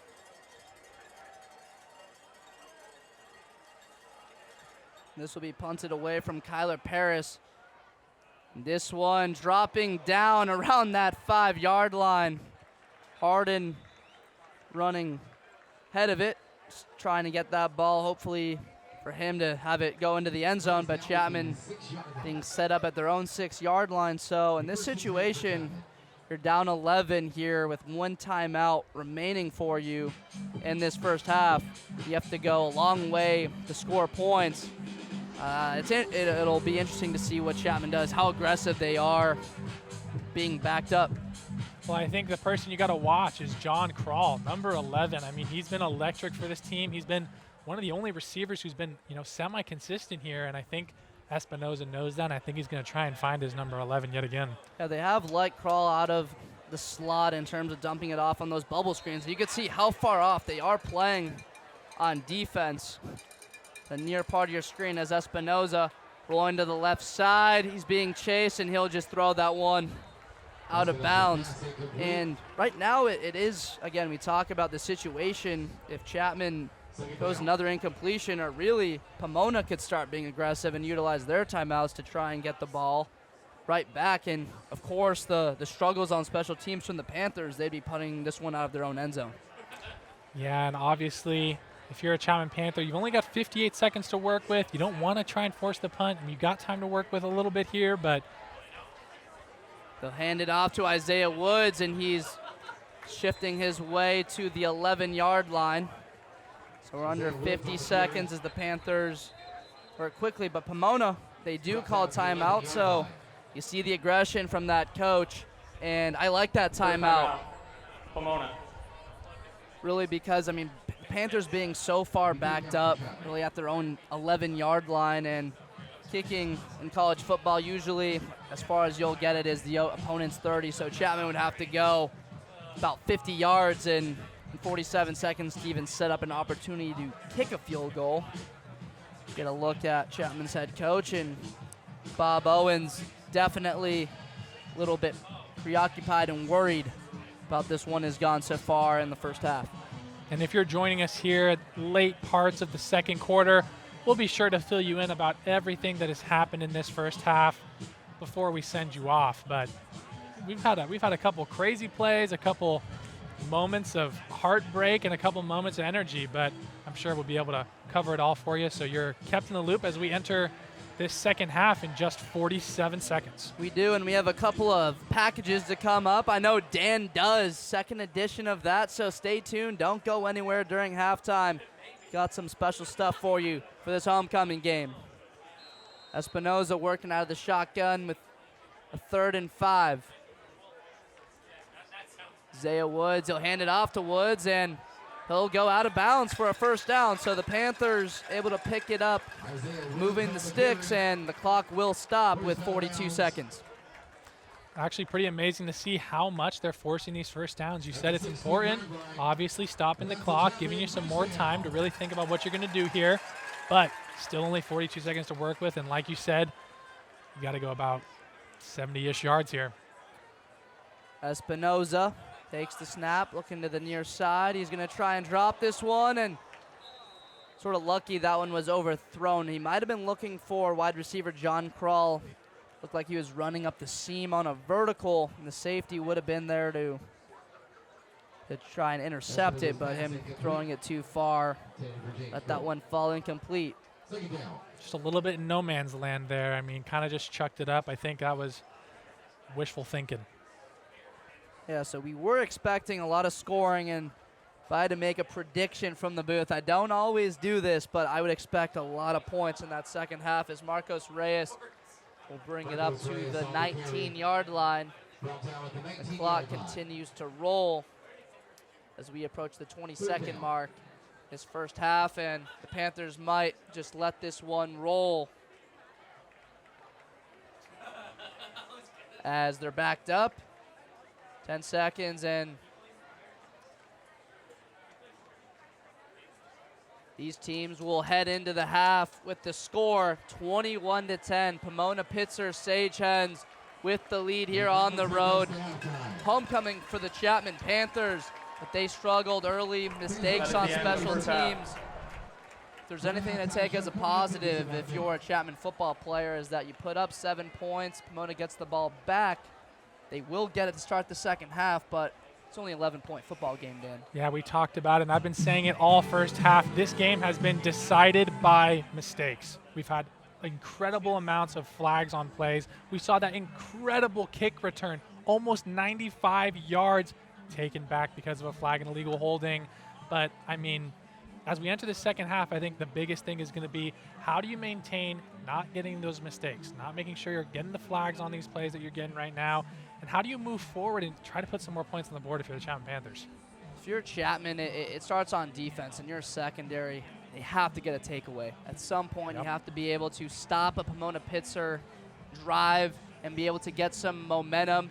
At some point during halftime, we're going to have a guy that used to create a lot of takeaways. We're not going to tell you who that is just yet. He was an alumni here at Chapman. That's going to be at halftime, but we've got a beautiful display. It's homecoming, and let's take a look at some of those pyrotechnics on the field.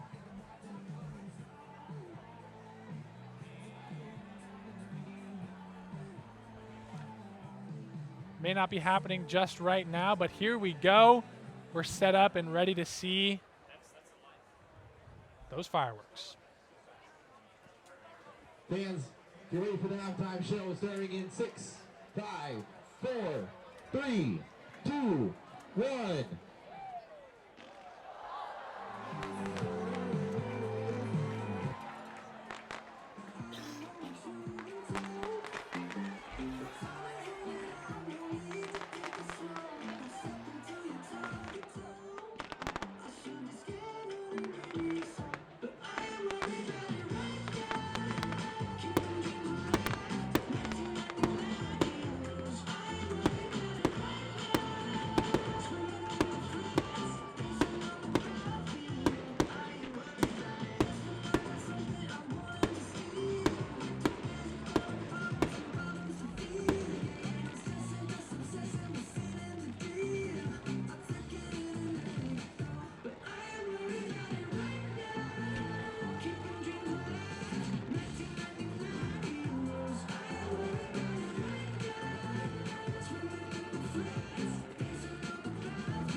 hands here at Chapman University Cheer Squad.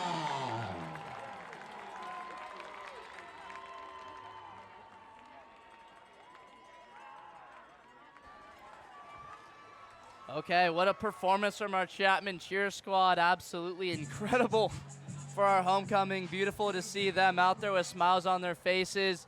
Oh, Dan, what are we looking at from this halftime show right now? Let's take a look at some highlights. Yeah, we've had a great halftime show so far. We've had pyrotechnics, cheer squad, but let's go and see what we had today. Obviously, Skylar Noble finding Quinton Wimmer. We're going to see that quite often, I think, in the second half. We will. College football only need 1 foot down. You saw Wimmer with that grab. He had 2 in that first half. 1 chucking it up, beating the man, and then back shoulder throw. Beautiful from Noble. Past Cooper Ehlers in coverage, and that, I mean, really on this touchdown gave Pomona their 3rd touchdown of the game and a 23-point lead. Chapman was able to respond after Espinoza connected with John Krall and a huge completion, flipping the hips, and you see the arm talent. And Krall laying out for it. Beautifully done. And then Espinoza handing it off to Tanner Mendoza, the 5th-year senior, finally getting that touchdown that they needed. And that's going to be the highlights here for the first half. I mean, it's been a great one so far. Lots of mistakes, but we're going to go into that second half. But first, we're going to see what I got up to this week. And this episode of Dan Does is going to be a fun one. We'll catch you after this break. I'm Dan Batson here in front of Harold Sports Center. This past week, I had the great out down with the Kat Helgeson of his volleyball team, team captain, where she showed us what it takes to team player and to star. Good night. How are we feeling? Feeling had a 2-hour practice, but feeling pretty good. How about you? Doing great. It's a pleasure to be here. Joined by, we're coming off a win. You played a great game last night. So happy to hear as a spectator. You know, I love being here at the game support. But you know, what would you do tomorrow's game? I think we definitely, like I said earlier, just keep overcomplicate things, but also the energy that we had on Tuesday goes that far. And Mary always likes to say that our goalie contributes to how we play. Some of that today. All right, that being said, we're going to head onto the court and let's see what you have in store for me. We're now here in the Sports Center gym on the volleyball courts tonight. I'm joined by Sophie, Hannah, Pat, Chanel, and Layton. What are we going to do tonight? So we're going to do 3 drills and then end with some conditioning. Okay. So the first one we're going to do run throughs. Next we're going to do down balls. We're going to have a few balls hit at you. You'll have to defend them. Okay. And then the last one for conditioning, sports. Maybe we'll do a race or something. All right, sounds good to me. Let's get it started. So it looks like this. Go.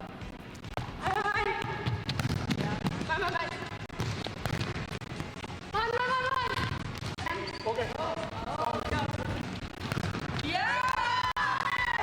We're going to do down ball defense. So as a libero, you have balls from all the hitters.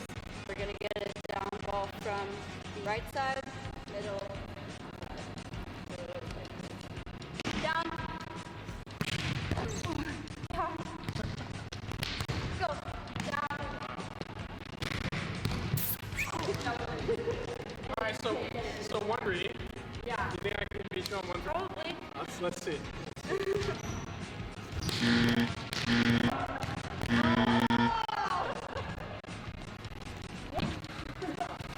Blocks. The best part about volleyball. Worse.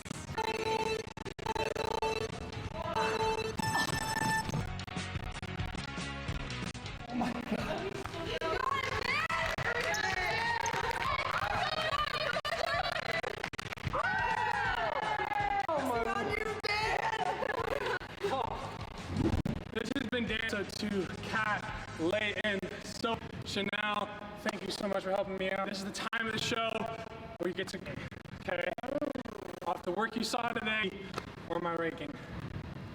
Honestly, you did pretty well, so I'd go B+. Okay, Layton. I'm going A- for that. Suit gives you a grade up. Yeah. Yeah. I'm So going B- with a B. The thing we're missing is that Chapman volleyball spirit. Oh. Chanel. B+. I think you were connecting well in the middle. I'll take it. A B+ the board. Thank you so much for joining us. us on this episode. Catch us next week for the next episode of Dan Dutt. Peace. You guys are legends.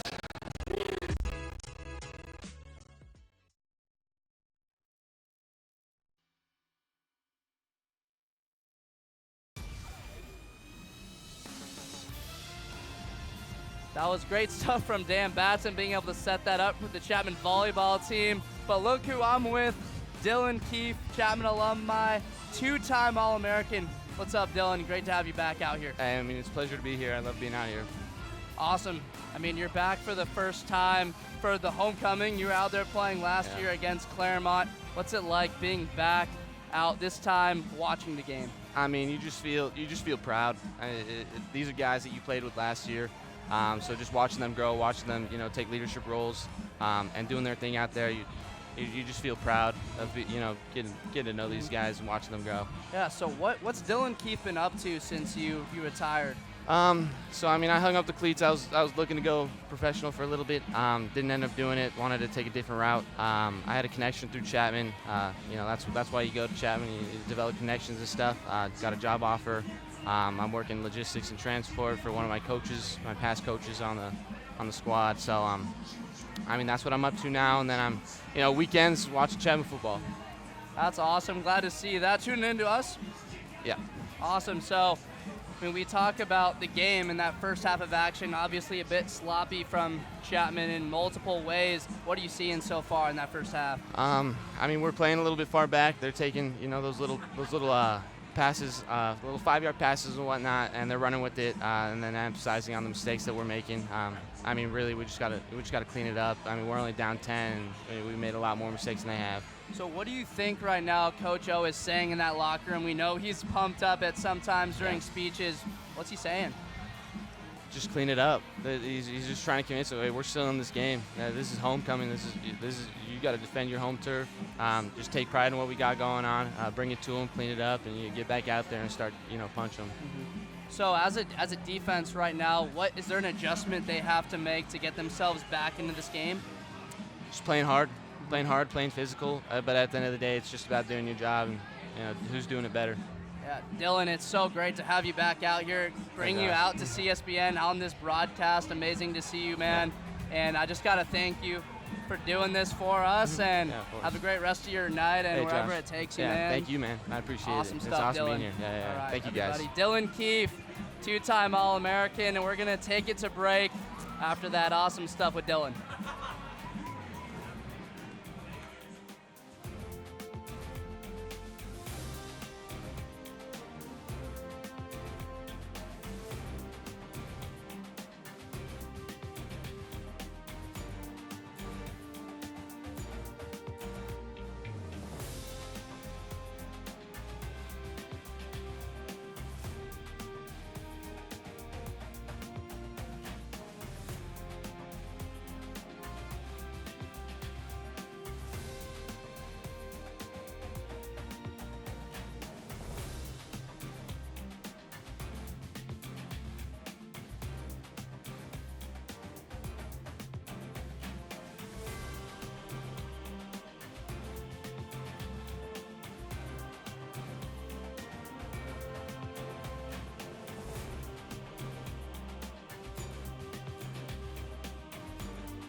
Hi, everybody, and welcome back to Wilson Field at Ernie Chapman Stadium. Josh Blinder alongside Dan Batson. Dan, you were just on the volleyball court. Good to see you back out here. Yeah, it's so good to be back in the booth. I mean, it was a great time working out with the girls and trying my best out there. Couldn't keep up too much, but that just goes to show how great athletes they are and how great the athletes are out there on Wilson Field tonight, and we can't wait to get back into the second half of action. Oh, and it was amazing to be able to talk to Dylan Keefe, one of the best Chapman football players of all time, two-time All-American, as I was able to converse with him, ask him some questions. He talked about some of the sloppiness from Chapman earlier in the first half, and I would say they're lucky that this is only an 11-point game right now, Dan. I would say so, too. I think it's been a really rough start, but we saw them start to hit their groove finally. Got that touchdown nearing the end of that second quarter, and we're going to see if that talk from Coach Owens is going to be what they need to get right back into this game. I'd imagine it'd be something along the lines of what he talked about. They had a team meeting this past Wednesday. His main theme is toughness. We got to be tough in every way, physically, mentally, and when you're down by 11 points, you're at home. It's the homecoming game, and it's your first conference matchup of the season. That counts. It's important to be able to try and bounce back. But if you're Pomona,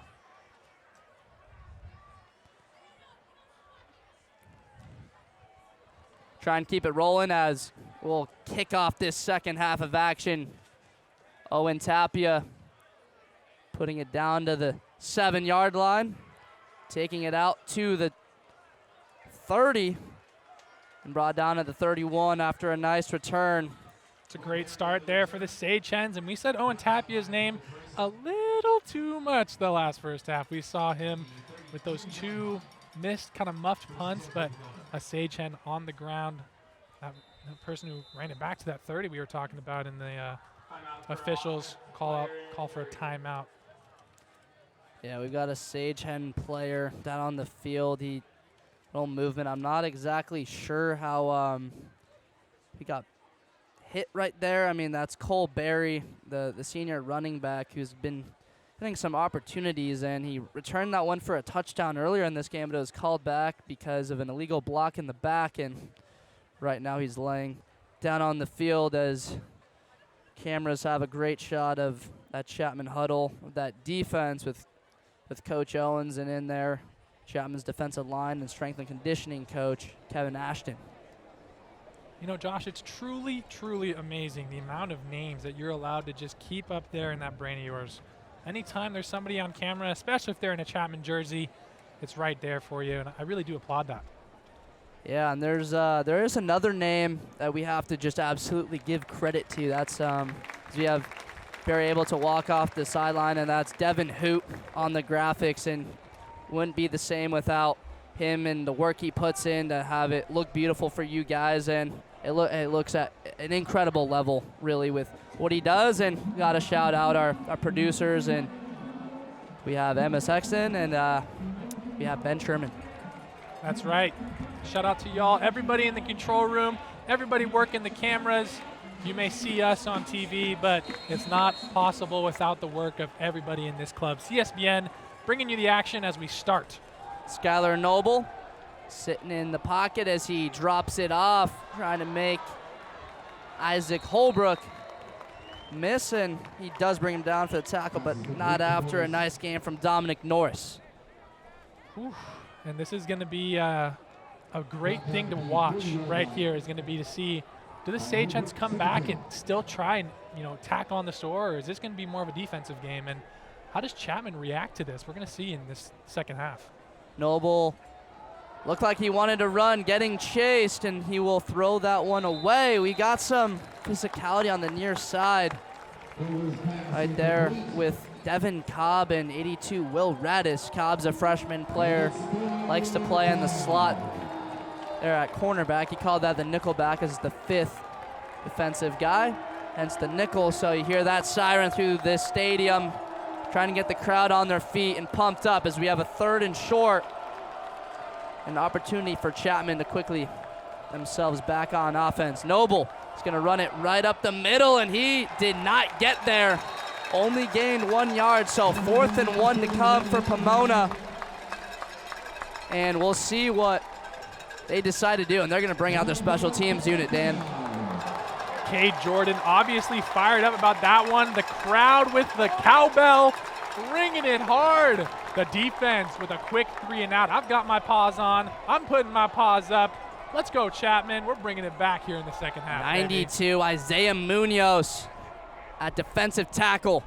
Huge play for the Panthers. That's a bad snap, but as he just is able to boot it, and it will roll to a stop. So able to sort of avoid a mistake after that bad snap, but Chapman not able to get any pressure, and it rolls actually for a nice bounce for the Sagehens, the Chapman 18-yard line. So Chapman getting the stop to start this second half, Dan, right out of the gates. Yeah, and as you hear Enter Sandman start to fill the stadium, you can know that the guys on the aux are starting to feel like this is the time to rise from the dead. Come into your nightmares, and the Chapman Panthers are coming back once again. Nate Espinoza in that shotgun spot. Let's see how he works with John Kroll. Espinoza with Mendoza to his left. He will give it to Mendoza as he crosses that 20 to the 21-yard line for a gain of 3 yards on first down. We talked about Chapman even after they were down by 18 points. First play of that drive, middle of the second quarter, they had a run. So you can see offensively still having confidence in that aspect of their offense and running the football and play action off of it. I mean, that's what NFL teams do really well. And if you're able to run the ball, it can keep the defense on their heels. As you can see, the Chapman cheerleaders getting nice and hype. As Espinoza the give to Mendoza again, and you can see him sort of using that left arm to stiff as he gets to the 29-yard line, and a first down for Chapman. And got to give credit for the offensive line. Those first two plays you saw on that left side, Brandon Fleiss and at left tackle, Donovan Porter, who we mentioned in this pregame as a key player. Obviously, linemen don't have a lot of stats besides pancakes, but good blocks are never unseen in the film room, as Espinoza will put it out there to John Kroll, and he's able to drag a man with him up to the 39-yard line, and that will be a first down for the Panthers with 12:20 to go in this third quarter. John Kroll has been the main man for Espinoza tonight. Again, no Spencer Corona, all conference. Last year, he's got a heel injury on his left foot, so they've been relying more on John Kroll and White Harden. As Mendoza from Espinoza, he gets to the 43. Obviously feeling a little physical down there, some pushing after the play. But you talked about the stats for the linemen. You said the pancakes. Now, I'm wondering, Josh, is that pancakes eaten or pancakes on the field? No, that's a pancake on the field. That means when you flatten a player as if to make them into a pancake, Dan. And I've actually seen a couple of the Pomona side. They've been good run blocking on those draws as they have the handoff to Isaiah Woods, and that is really well played up front defensively from the Sagehens. That's nose tackle Mark Carling at 225 pounds, which is normally a little bit light for a nose tackle, but the quick feet and explosiveness able to get back there. And Panthers have a 3rd and long here, and it sets up a really important play in the early stages of this second half. And you have to be looking at number 11 here, John Kroll. He's been their option all night. Let's see if they go to him again. Faking the handoff to Woods. He's got an open John Kroll, and that one bounced. Espinoza definitely had an opportunity to get it to him, but not able to set his feet and deliver that pass as it is bounced to Kroll. You can see a cut on that elbow as he laid out for a grab in the second quarter, which set up Chapman's only touchdown of the game. So both of these teams look to be trading punts to start this third quarter. Obviously not the 3 and out that Pomona Pitzer had, but we've seen mistakes here from the long snapper, Owen Tapia. That one is blocked again, and it's going to be picked up at the 17-yard line by Pomona. That is the 3rd miscue that we have seen in the Panthers special teams. Remarkable. I don't know if I've ever seen this much of an impact on specific punt plays, as that's the 3rd time, an absolute just hurricane of just catastrophic implications on on that special teams unit for the Panthers, and right away it sets up the Sagehens on the Chapman 16-yard line for the second time in that situation. Unbelievable. 3 muffed, messed up punts. It's insane. As the Sagehens ball at the 16-yard line, they'll start their offense. Noble in the pocket, dumping it underneath, and that tackle will be 45 on 45. Alex Tariquez tackling tight end Quentin Wimmer after a short gain of 3 yards. So Chapman right now, you have to find some way to get out of this, whether that's a turnover, getting a takeaway, stopping them on downs, or limiting them to a field goal. Going down 18 would be really tough coming out of the half.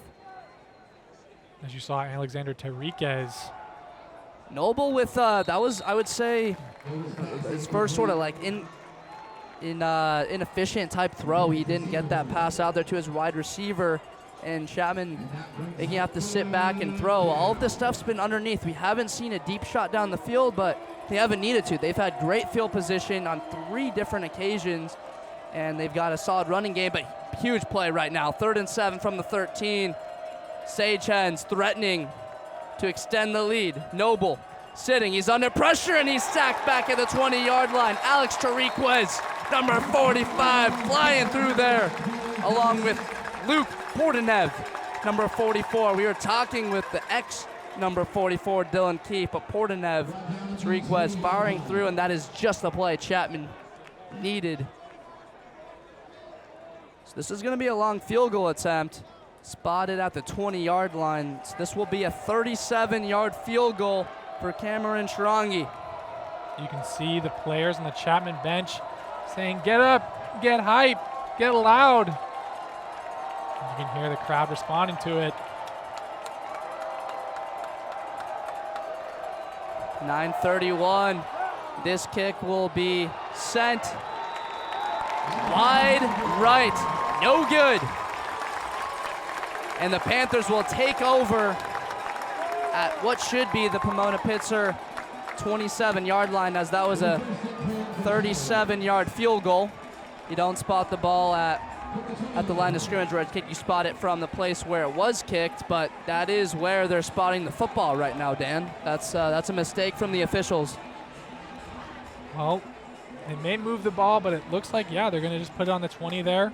But, yeah, that is incorrect. We saw this last week against Laverne. They made a mistake after a missed field goal and another missed field goal, and the officials not getting it correct. Whenever you have a field goal opportunity, you spot it from where you kicked it, as Espinoza drops it off, trying to get it to Isaiah Woods, and incomplete. We've seen, it looks like Espinoza not able to move his feet the way he would really like to and sort of keep them planted and get the completion, as it brings up a 2nd and 10. It just almost seems as if that pass is just either at their toes or a little too far in front of them. So I think just gauging where he really wants that ball to go is just a little bit off tonight. But yeah, like you said, not being able to set the feet and get a clean pass has been a problem plaguing this team right now.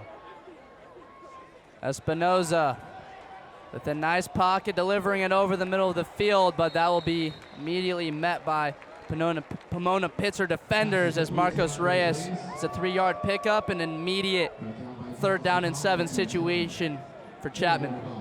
And if you're Chapman, you got to be scared about punting it this close. You've had 2 punts get blocked, and you've had 1 be like a sack almost. I mean, you can't be punting over here like this. Espinoza with Reyes to his right. And they're going to look to the sideline for that call. Chapman often does this. Teams call it freeze or ice cream. They'll try and draw off and get a free play. As we approach the middle part of this 3rd quarter, Espinoza is just going to give it to Reyes with a nice move, crossing that 35 as a flag is thrown at the tail end of that play. I'll be honest, I didn't see what the flag would have been, and looks like the Chapman offense is starting to move back. Holding, number 75, offense. 10-yard penalty from the spot of the foul. Still 3rd down. Yeah, so that's going to be on left guard, number 75, Brandon Fleiss for the Panthers, and that's that's another error. I mean, we talk about. In this case, it's not a 10-yard penalty. It's from the spot of the foul, as he did pick up a first down. And right now, Chapman with a 3rd and long coming up right here. Yet again, the flags plague the Chapman Panthers and sets up yet another 3rd and long. Yeah, so Espinoza taking the snap, another flag. I mean, I made a mistake. 75, I thought that was Fly 73. 75 is Gavin Scott at left guard. And that's going to be a false start on the center of Chapman and Vincent Jara. So, I mean, right after it looked to be a nice run, it's brought back by a holding call and then another error. You can see some Chapman players a bit frustrated on the sideline, just trying to look at things run a bit more smoothly, as normally it's a well-coached team with not a lot of penalties, but Pomona Pitzer right there to take advantage. And again, with the struggles with the kicking game on special teams, Espinoza looking over the middle of the field. James Kroll with a reception in the first down. If you look at a play that might be a difference in this game, go back, folks, to a 3rd and 15 where Espinoza connects to sophomore wide receiver James Kroll. This was a guy that came in, played in the last game of the year at Laverne. This is his first time being able to be in a starting role with Corona out. He's a very hard worker and a good young football player, as Reyes making a couple people miss, and he'll be brought down at the 34 for a gain of 2 yards. I'll talk about Kroll a little bit more. So he had a really nice relationship with former wide receiver coach Tino Adams. These guys would be texting day in, day out, and Kroll trying to do really anything to improve. And with the switch to the new wide receiver coach, trying to build a new chemistry with Bob Owens' younger brother, Michael Owens, who they call 2.0 around Chapman. And we saw that, and the cheerleaders are now in the stands trying to get the crowd amped up, and the Panthers are going to keep marching this ball down, still on their own 35. Yeah, but at the bottom of your screen, you can see separation as we get another trick play, as John Kroll is making a guy miss, but he'll be brought down, and that ball will be fumbled and recovered by the Pomona Pitzer defense right on top of it. At the end of that play, Chapman going to another trick play. I mean, you got to think, like, what is the game plan there? Obviously, you've got 4-man rushing on that line, and you're running this trick play, but look how wide open you are. John Kroll just absolutely laid out there. A perfect tackle. And yet again, Pomona Pitzer with beautiful, beautiful positioning. Yeah, you could see Will Welch with the recovery at the end of that one.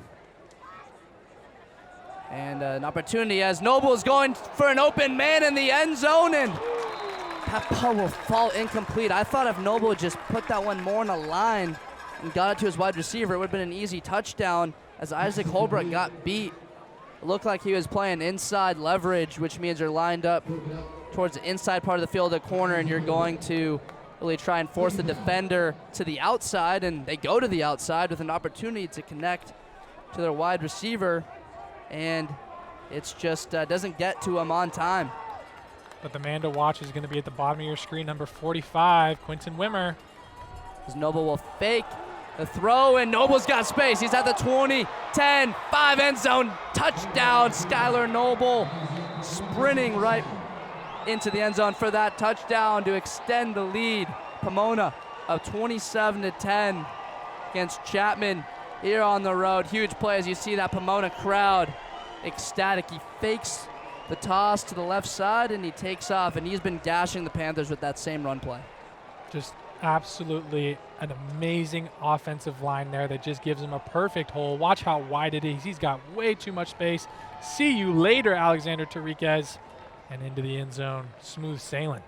Yeah, the athleticism. Kid's 6'3", 215 pounds, but he has wheels, as that PAT will be up and good. And Pomona taking advantage of another miscue. So the Panthers already a blocked punt gives Pomona a good field position, but a sack, so they missed the field goal, and then Chapman gives it right back on the fumble from John Kroll as Alex Request has a conversation with head coach Bob Owen. So Dan, as we look to the rest and we're past the midway mark of this second half, really, I mean, if there's anything, I mean, you look at from this game, it's just been really mistakes. Tons and tons and tons of mistakes. Big flag calls. We've had way too many miscues, and Pomona Pitzer just absolutely dominating on them. As this one will be dropped down and taken by Orsino at the 5-yard line, crossing the 10, 15, 20. Gio Orsino making a couple guys miss, and he's up to the 30-yard line where Chapman will start this next drive, trailing by 18 points for the second time tonight, Dan. 18 points, 6 minutes left in the third quarter. Josh, we were talking about it all the time during halftime. We said we got to see these guys come out with a new burst of energy. And to start off with that muffed punt that gives them great field position, I mean, how does that kind of stop you in the tracks there? Yeah, I mean, I would say that it's huge. Turnovers and those types of plays are everything in football when we talk about interceptions, fumbles, and usually on special teams. I honestly haven't seen this kind of an outing before, as we'll have running back Orsino brought down after a gain of 3 yards, and again, Chapman staying to the run game. You have to respect it at a certain point. At what point are you just gonna decide that you got to air it out and try and move quicker? But again, I mean, the confidence and shines front in those offensive linemen to run the ball. 2nd and 7 at the 33. Espinoza fakes the handoff, looking on a deep throw. This one should have been intercepted, really. And that one hits the ground. He had John Kroll open on a corner route right around midfield in that 45-yard line on that play, but he's trying to take the shot again, going to the left side, but not able to get any mustard into that throw. Man, I mean, we've been talking about it. Just it's either way too far above their head or at their toes, and Nate Espinoza just trying to rein it in here. So a 3rd down and long at the 5:27 mark. Can these Pomona Pitzer Sagehens on the road get a big stop? Get the football back. Espinoza sitting in the pocket, looking over the middle, and he's got a wide receiver for the first down. That one will be caught by Wyatt Harden going up and getting it as the sticks get moved in the first down. So on that route, it's kind of like a dig where you're coming across. He's lining up outside, running about 18 yards or so down the field, then coming back to the football is Wyatt Harden.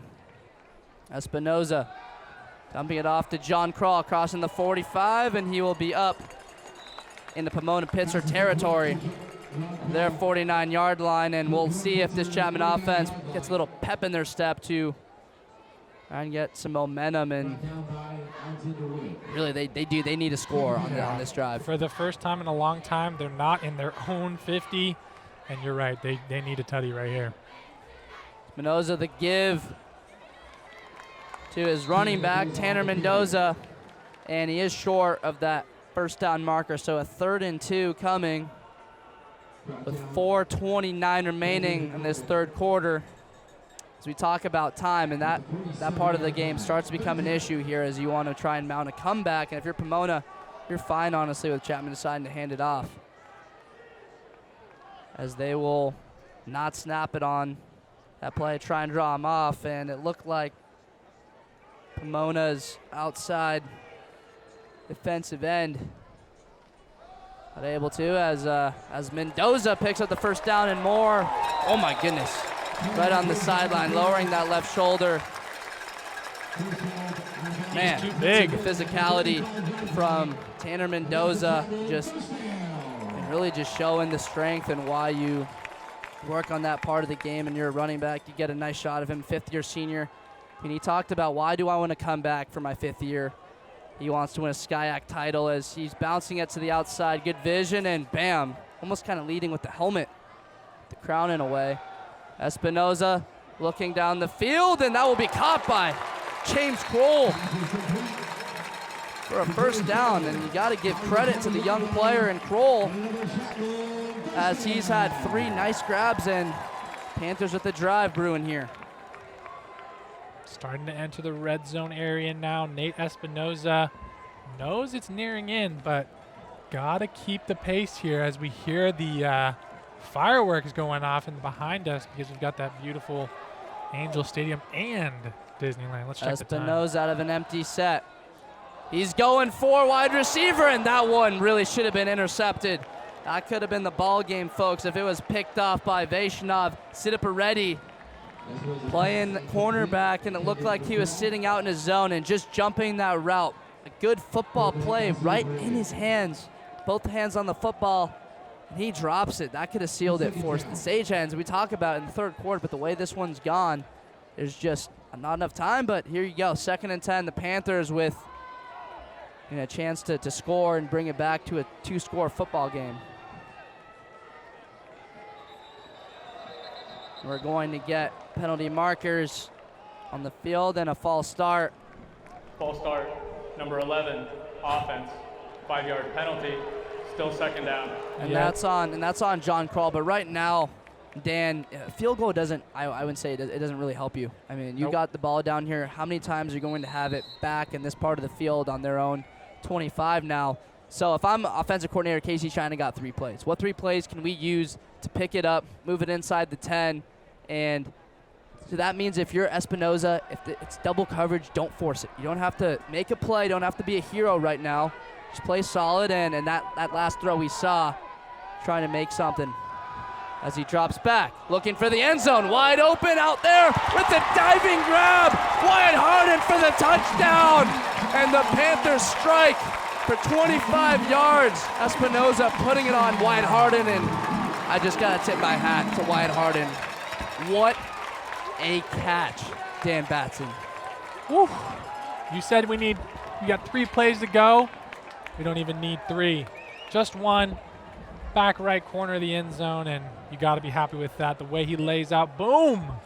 Oh, and that's a clean grab. He turned over, and they'll get the PAT as a flag. Oh, there's no way. Out onto the field late. That will be on Pomona, though, Dan. That's going to be on them, so be interesting to see how Chapman takes that penalty. I believe they should be able to enforce this on the ensuing kickoff. See what the officials and John Carlson, the head referee, decides to. Offside, number 43, defense. The penalty is declined. The try is good. Yeah, so they decline it, and Chapman's PAT is good. So, I mean, going down there, a flip. If he picks that off, if you see in that situation, Vaishnav Sidipareddy intercepts that pass. I mean, I'm a positive guy in most cases, and if you were a Chapman fan, you'd say Pomona's running away. But right now, still a third quarter.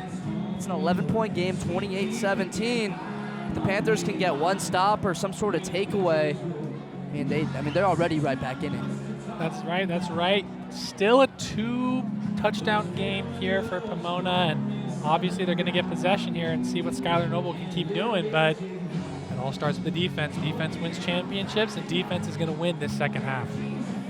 And I just got to say on Pomona's side, I mean, you have to say that on that special teams unit, whatever the results of this game, I mean, they got to get scoops of ice cream or less conditioning, whatever the case is, because on the road, they have been nothing short of incredible on that side, and Skylar Noble has been playing good. He's about to get the football back as Tapia will smash this one deep, and they'll just take it for a touchback as we've got contact, at the 20 between a couple of Chapman players and the Sagehens. It looked like getting a bit mixed up. So 3:04 remaining. Sagehens with a nice 11-point lead. Late part of the third quarter, Dan Batson, Josh Blender on the call for CSBN. Really happy to have you with us. If you want to see the way this one winds up, stick with our coverage of this game. We will take you the rest of the way. I wonder if the Duffer brothers are watching now. it's possible. I know that one ended. Have to shout out the Duffer Brothers. Incredible job with Stranger Things. And they're here coming back. Former Chapman alumni as Noble picks up 4 yards on that play. We'll talk about that for a second. A lot of Chapman kids. We talk about Dodge and CSBN running through it. Open to a lot of students and student run. Got to say, David Goathard, who's like the professor in charge of all of the kids. Phenomenal job. But it's nice to have the Duffer Brothers back, even if it takes students away from the football game here tonight. That's right. Still love them. Still love their TV show. Absolutely. So 2nd and 6, Noble. Under pressure, and he's brought down by Alfonso Barmore Jr. in the backfield. And that's going to set up a 3rd and 14, Dan. We'll get right into it. The Panthers are 3rd and long. You can feel it. It's palpable. The energy is here. It's homecoming. The alumni are here. The football team is playing. We had a rough first half, but we're ready to keep it going. Let's go. Let's go. And quickly, but a good job from Noble hanging on to that. When you're a quarterback and someone comes off sort of unblocked and gets past a guy on your blind side, it can lead to a fumble as he's going to toss this one up. Isaac Holbrook trying to make a play on it, and it will be caught. Going up 50-50 ball. Quentin Wimmer just goes up and beats Isaac Holbrook in coverage. And when we talk about that matchup, Quentin Wimmer is a much bigger guy than Isaac Holbrook is. And we look at that. I mean, Holbrook stands at about 5'8", 5'9", and Wimmer's 6'3", so that's a 6-inch difference, and he beats him in a one-on-one situation. And this drive is still alive. And look at the elevation there, just no way. As Noble with a lot of space, he's up to the 40, taking it past the 30-yard line, and he'll be brought out of bounds right at the 20-yard line. I'll touch on these one-on-one situations. David Bishop and the defense that he runs, Chapman plays a lot of cover 3, and they look at man defense situations and talk about match and passing guys off to certain players, but you can drop the best defense in the world, but if you're not able really to win when you have a one-on-one opportunity, I mean, you could be Bill Belichick out there calling plays if your guys can't execute in those situations. And we saw that stack on Skylar Noble almost on the opposite side of the field now. Skylar Noble has just moved the football upwards of 50 yards. Man, oh man. Noble taking the snap, looking to the far side, under pressure. And the guy missed, and he'll get this one just back. Actually give him a yard on that play, as Pomona could, if they want, take this one into the 4th quarter if they choose to do so, as the game clock is beneath the play clock here with 22 to 30. So Pomona wants to just take this one in. As you see, number 95, Vinny Cafaro up front from Chapman. It looks like Pomona is just going to say, we'll take this one to the 4th quarter. So 3rd quarter of action wraps up here on Chapman Sports Broadcasting Network. Pomona Pitzer Sagehens lead this one 28-17, and after a huge play on that 3rd and 14, they find themselves with a 2-score lead, Dan. Yes, they and do. The football deep in Chapman territory. Yeah, 20 more yards, and they're going to tack on that lead even more, always on the back of Skylar Noble. He's rushing, he's passing, he's doing everything with the football tonight. But we're going to go back down to the sideline to see what Zoe has in store for us down there.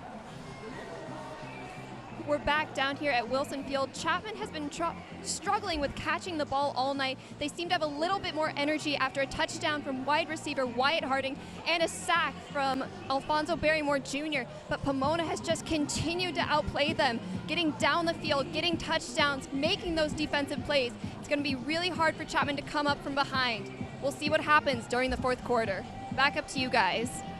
Thank you so much, Zoe. You've been doing a great job down there on the sideline all game long, and we appreciate the update. And we start the 4th quarter, the end of this homecoming football game. That starts the end of it, really. And the Panthers down by 11. You see Spencer Corona in joggers and not in pads tonight.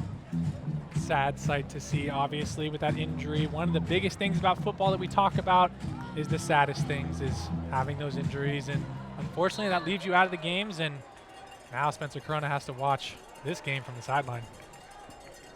2nd and 9 on Chapman's 19-yard line. Noble. 8 seconds on the play clock. He takes the snap. Looking over the middle of the field, and a bit of contact, but nothing said right on that play. So we saw a missed field goal earlier, Dan, from the distance of 37 yards, about where this one is right now. This would be about a 36, 37-yard field goal. So if the Panthers can get a stop and either force a 4th down situation or make them kick a field goal, I mean, that could be a huge victory after that really tough play and giving up a huge 3rd and long. So the crowd making noise here. Temperature dropping. Skylar Noble under pressure. He's going to run up the middle. Tries to get a block, and he's going to be tackled shy of the 1st down marker. They're at the 14-yard line. Now, if I'm the offensive coordinator here for the Pomona Pitzer Sagehens, I'm going to say you bring out the special teams, you kick your field goal, and you move on. Obviously, you're just extending your lead just a tad bit more. It's not worth it to go on 4th here. I don't think it is. Right, so this is a 21-yard field goal attempt. Excuse me, that's a 31-yard field goal attempt for Pomona. As the crowd tries to bring some noise to affect this kick. You see Chapman playing it safe in case they try and fake it. Snap is good, the kick is good. And the Pomona Pitzer Sagehens extend the lead to 14 points with 14:09 remaining in the 4th quarter. Chapman holds them to 3, but they trail by 2 touchdowns. Yeah, and as you're watching here, either online at the SkyAC Network or on YouTube, there's lots of other social media sites that CSBN runs. If you want to see behind the scenes, you want to watch that, your favorite episode of Dan Does, you want to see what's going on around CSBN, you can check out all of our social medias. We're on TikTok, Twitter, Instagram, wherever you can find CSBN Live. Make sure you check those out after our broadcast here tonight, but don't leave just yet. We still got 14 minutes of game time. 17-31, the Sagehens lead.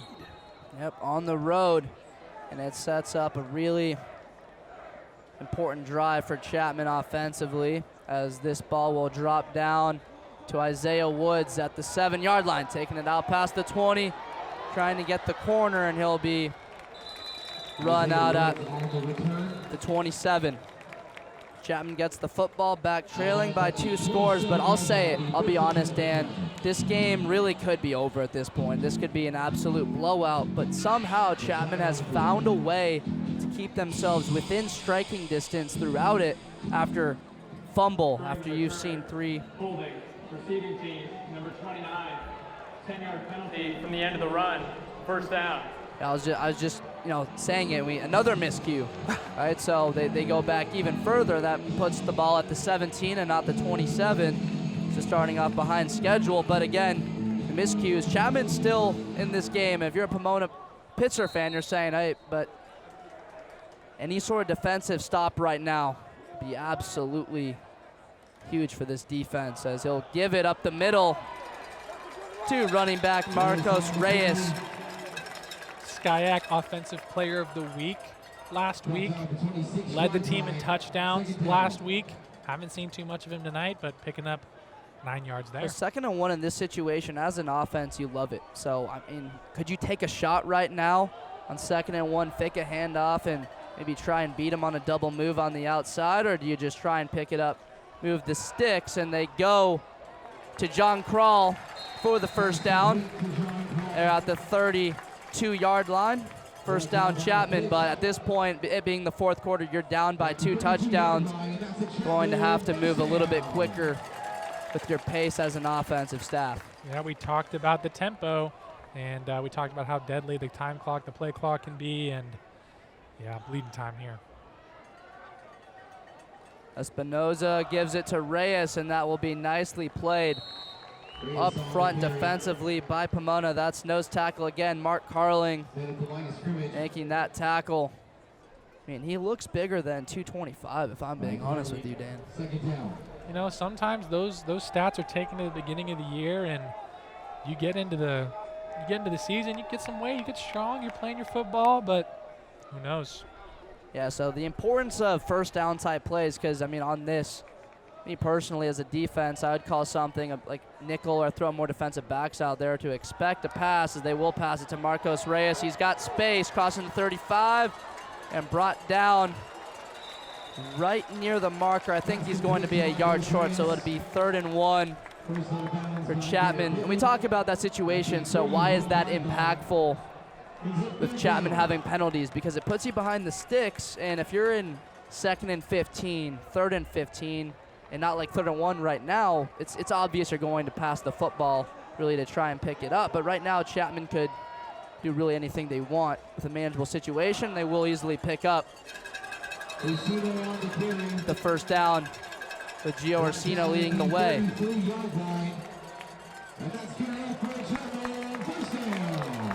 can hear Steven Olveda getting hype on the PA, just looking for anything to get this crowd up and going yet again. Obviously, it's a dire time when you're down 31-17 with only 11 minutes and 40 seconds to play. And something I'll point out is that Pomona plays on a grass field. They're at home, and this being turf, and usually it's tough to make that change, but Pomona has looked fast on eyes. Espinoza trying to find his tight end, Quentin Biebel. Panther fans looking for a flag on that last one. I mean, that situation close to it, and you got to be physical. You're sort of on the guy, not exactly going to be a flag right there. I'm fine with a no call in that situation. Obviously, if you're a fan, your team is down by 14 points. You want to shout out, hey, holding, pass interference, but I'm fine with the no call. Yeah, and we talked about it more and more as saying the battle of the Quintons at the tight end position, but it's been pretty one-sided throughout this game. Quinton Wimmer. Espinoza, the shotgun, looking for his wide receiver, and that one looked like it hit the ground, and that's what the official will say. We'll see the replay, because Pomona was saying as a defense that they intercepted that one when it was off the hands of Kral. And right here you see that tipped up, and I mean, it is hard to tell if that one, I don't know if it if it hit and dropped the ground or not. But Pomona players certainly thought that one should have been an interception. I think they decided it was not a reception by John Kral there because he didn't get those feet down in time, kind of tiptoeing a little bit still. So Espinoza in the pocket, sending this one deep down the field. Looking for James Kroll, as there will be a flag back behind the line of scrimmage. If this is holding, I may just walk away.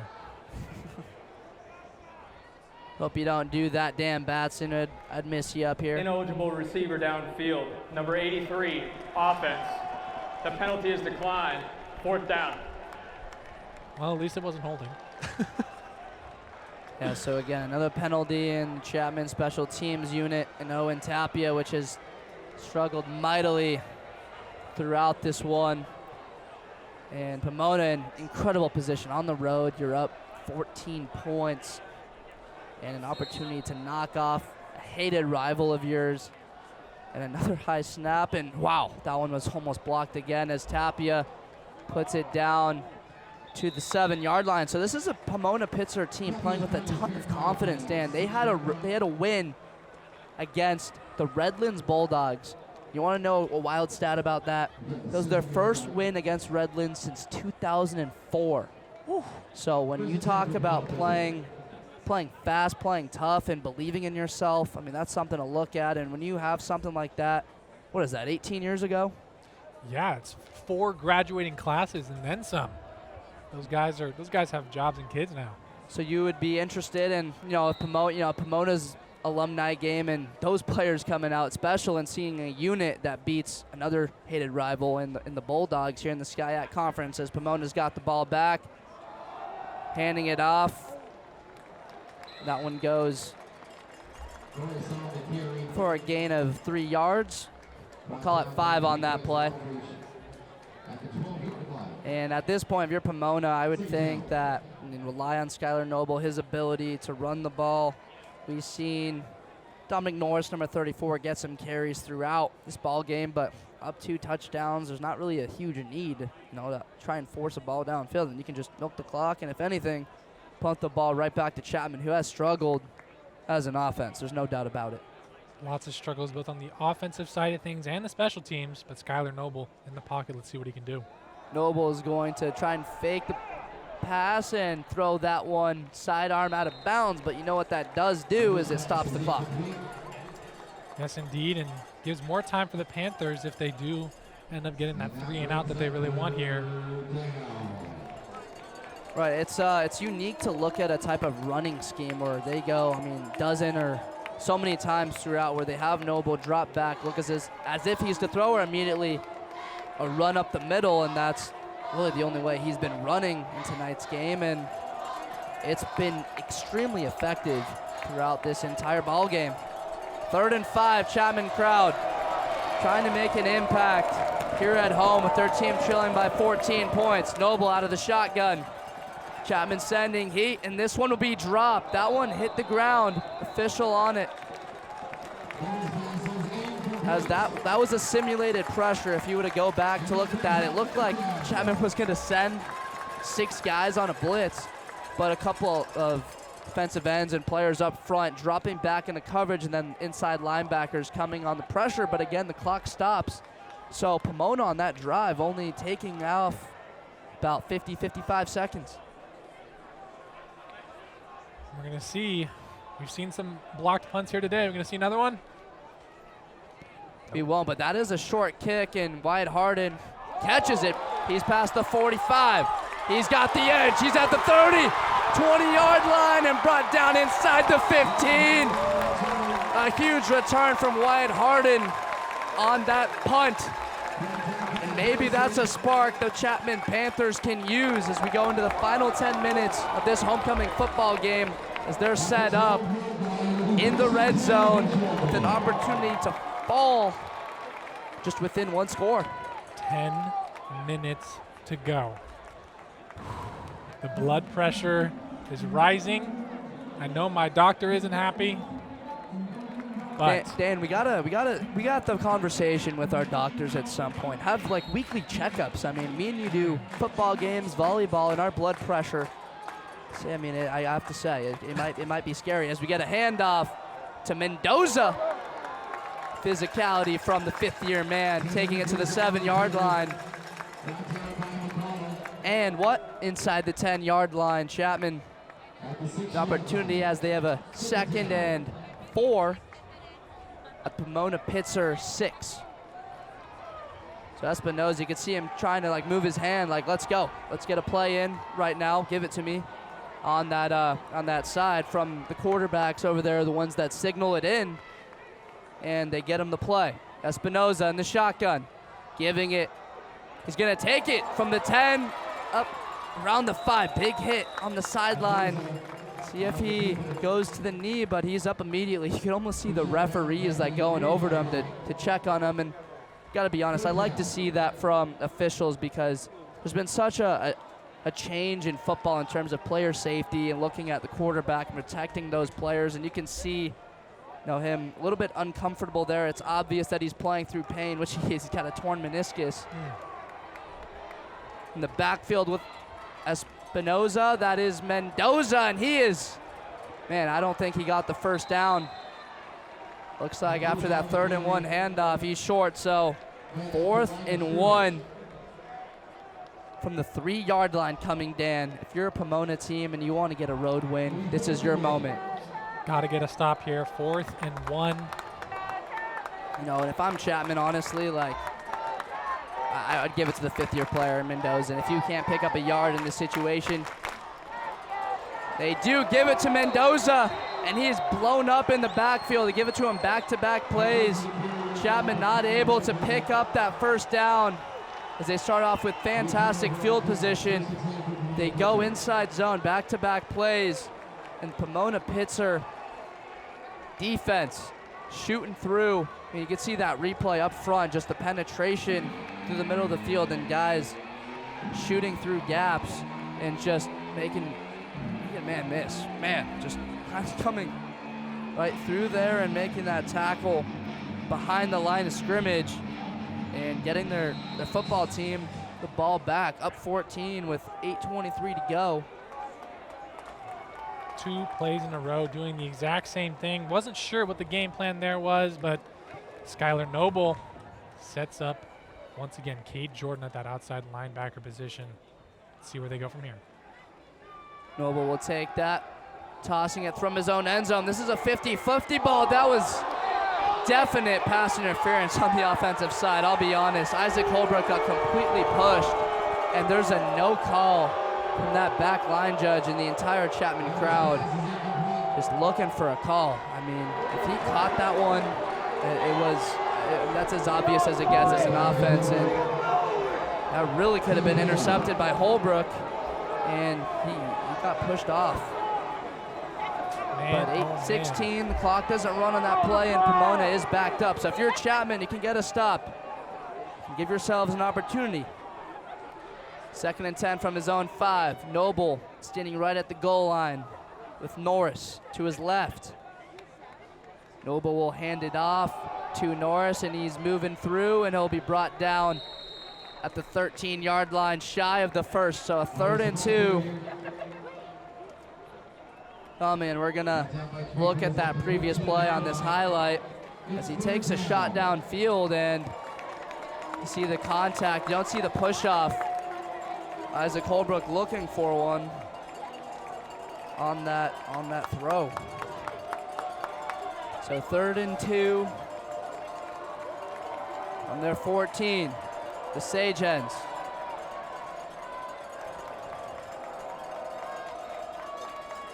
They'll just hand it up the middle of the field, and they will pick up the 1st down.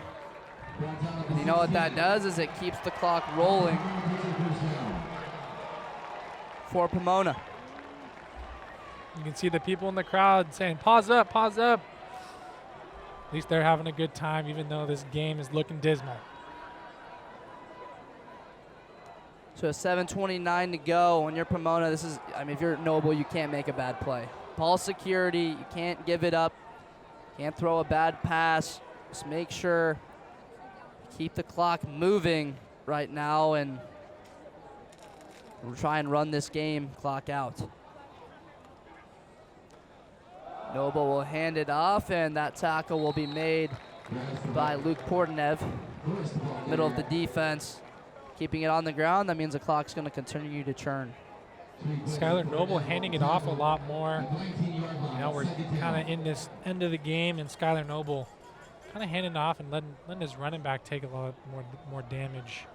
As we see Bob Owens chewing some gum, watching the team, thinking about how do we change this in practice. 2nd and 7 from the 19. Pomona in control of this football game. Chapman playing off on that bottom of your screen as Noble will try and run it, and Alex Riquez is there. So that's no gain and a 3rd down. Coming in an important play again. And if you're Noble, this is an interesting situation where if you have pressure in your face, where it's fine to tuck it down and take a sack, because it'll put the clock under that 5-minute mark, and if you try and throw the ball away or force an incompletion, that could be picked off. That could give Chapman an opportunity. You can see on that sideline, they're saying to keep the clock winding down, snap this ball as late as you can.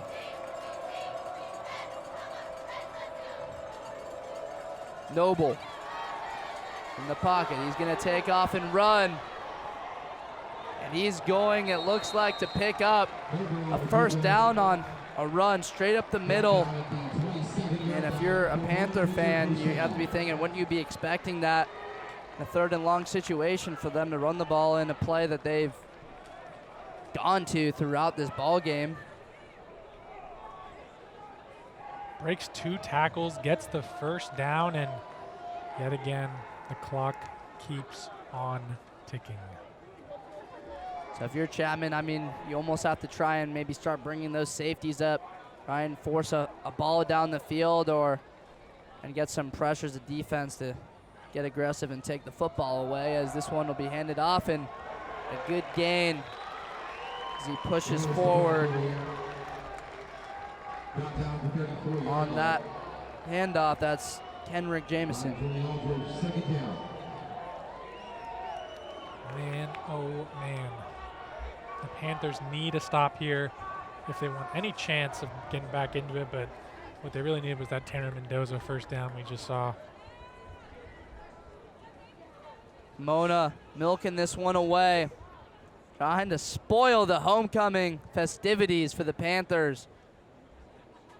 Here, as that handoff will look like get to the sticks, and that tackle by Alex Tariquez, number 45, and really, if you're a Chapman fan, it's not even something that you can usually prepare for, and in a game like this with mistakes on special teams, giving up 2 touchdowns to a tight end on the outside and having 3 huge miscues that set up Pomona Pitzer in a huge way, and Chapman on offense penalties, it's left them with a lot of really big questions to answer, as it looks like they may be taking a loss here at home, as that handoff skirting through there. Running with them is Ryan Haith. Fired up is Jamison with the first down. If you're Chapman, you got to start thinking about potentially using your timeouts. Pomona edging closer to field goal range, as Chapman will substitute. And we take a look at this replay here. The handoff perfect. Loses a tackle, and there he goes off to the races. Just a great run there. But Pomona Pitzer marching it down the field and just taking time off the clock. As we approach that 3-minute mark, again, 1st and 10 Pomona in Chapman territory, where they've spent a huge part of their time, as this one will be taken to the 41-yard line. The helmet comes off for Alex Tariquez, and he knows the rule. He's going to come to the sideline. Sit out one play because his helmet came off. We've seen that as happen a couple of times. We will get a timeout from Chapman's head coach, Bob Owens. Then First timeout, Chapman. Your sideline, you get a look at Harrison Donato, and that knee is wrapped up on the sideline. He got hurt early in the first quarter, and Zoe Franklin gave us that update that looks like he likely wouldn't return, and he didn't. As winding up here, 2:59. Dan, what comes to mind when you think about this homecoming game? Mistake. Totally mistake-driven game today. Pomona Pitzer's got these 31 points, not because they've been marching down the field cleanly each and every time, but because they've had great field positioning each and every time. Because of special teams miscues, we've had a lot of missed throws. Tonight was a mistake, and I don't think the next practice is going to be very fun. I certainly wouldn't want to be on the team. Yeah, what Chapman does when you talk about that on Sundays when they practice. If they win, they have a fun game, what they call Panther ball, just playing around and being able to get some positive vibes flowing. But when they lose, it's all conditioning, just running and into shape. And your first conference matchup of the season, feeling confident. Saw that beautiful zoom out. Extremely well done as we keep on moving and grooving. Coming off the timeout, Skylar Noble. He's going to run it right up the middle, lowering his head, and he picks up nice yards and definitely some pushing and shoving in the middle of their C68 Josh Williams. As this is 3rd and 3 for Pomona, where, they have been successful throughout in 3rd down situations and being able to extend drives. And what you look at earlier was when Chapman had him in 3rd and long, and Quentin Wimmer, you'd have to say, might be the player of the game for Pomona, offensively. I'm going to disagree with you there and say Skylar Noble even though Quinton Wimmer's been an option, Skylar Noble has been the driving force of this offense tonight and definitely gets the MVP in my book. So another timeout as we are set really for the game for all intents and purposes. If the Panthers can't stop them here, Pomona would be able to essentially just run the clock all the way out. As you get a look at some of the Chapman crowd. They're in the stands, just clinging on to the last bit of hope they might have for their beloved football team. But it's been fun doing this game throughout. The energy has been incredible, having probably near about 3,000 people. Over 3,000 people, 3,373 as you just heard over the public address. Fantastic turnout here, and Chapman Sports Broadcasting Network's had the coverage all season long and for tonight's game. So we definitely thank you to everyone out there for tuning in. Josh Blinder, Dan Batson. Third down, Pomona. And do they go to that run right up the middle they've been going to throughout? And it seems like that would be a smart decision as it's been so successful. Noble will take the snap, try and move forward, and he won't, so I'd expect Coach Owens, as that ball came out, they say he was down. I thought they were going to call forward progress, if I'm being honest. It looked like he wasn't going to gain as his momentum looked to stop. The ruling on the field is that the runner was down prior to the ball coming loose. Third timeout, Chapman. Please reset the game clock to 2 minutes, 18 seconds, 2:18. So Dan, Pomona here, I mean, either way, they're in fantastic shape, as good as you can get on the road. You thinking that they go for it here in this situation, or just try and pin this Chapman offense deep? I mean, I think this game, like you said, has been settled since Pomona's had the ball yet again. Tanner Mendoza comes up a little bit short on that fourth down conversion, excuse me. But it's the last time out, and looks like we're going to wrap this one up. But like you said before, thank you so much for watching and joining with us here tonight. We work really, really hard to make sure this all works out. If you'd like to see more footage after the broadcast, you can check out all of our social medias at CSBN Live on TikTok, Twitter, and Instagram. And if you're looking to watching this game and you're thinking, I'm a Chapman student, I want to be a part of this broadcast, I want to see what it's like, feel free to join us on those Tuesday evenings and get involved. Have some fun. 4th and 2 from the 35. Here's Noble. Again, they've been going to those runs right up the middle all throughout this game. His cadence, Noble will run it up the middle and see where that one's marked. They come in, it looks like he got that first down, but this might come down to a chain measurement, Dan. Chapman players are saying they stopped them, and Pomona guys are saying that they got the first down. So they're going to take an official timeout on the field, I believe, to bring in the chains. Bring them out, bring them out. We're down 14 points anyway. We get to see some cool football magic. Yeah, so 2:14 remaining here. I mean, it's been a pretty nice night, even though the temperature a little bit cooler than we imagined it would be. Breezy in the pregame, honestly. I was not expecting that much gust from the wind, as these these look like Chapman baseball players there in the orange. They do what's called work study. They come out and are able to work on the field during games. And this one,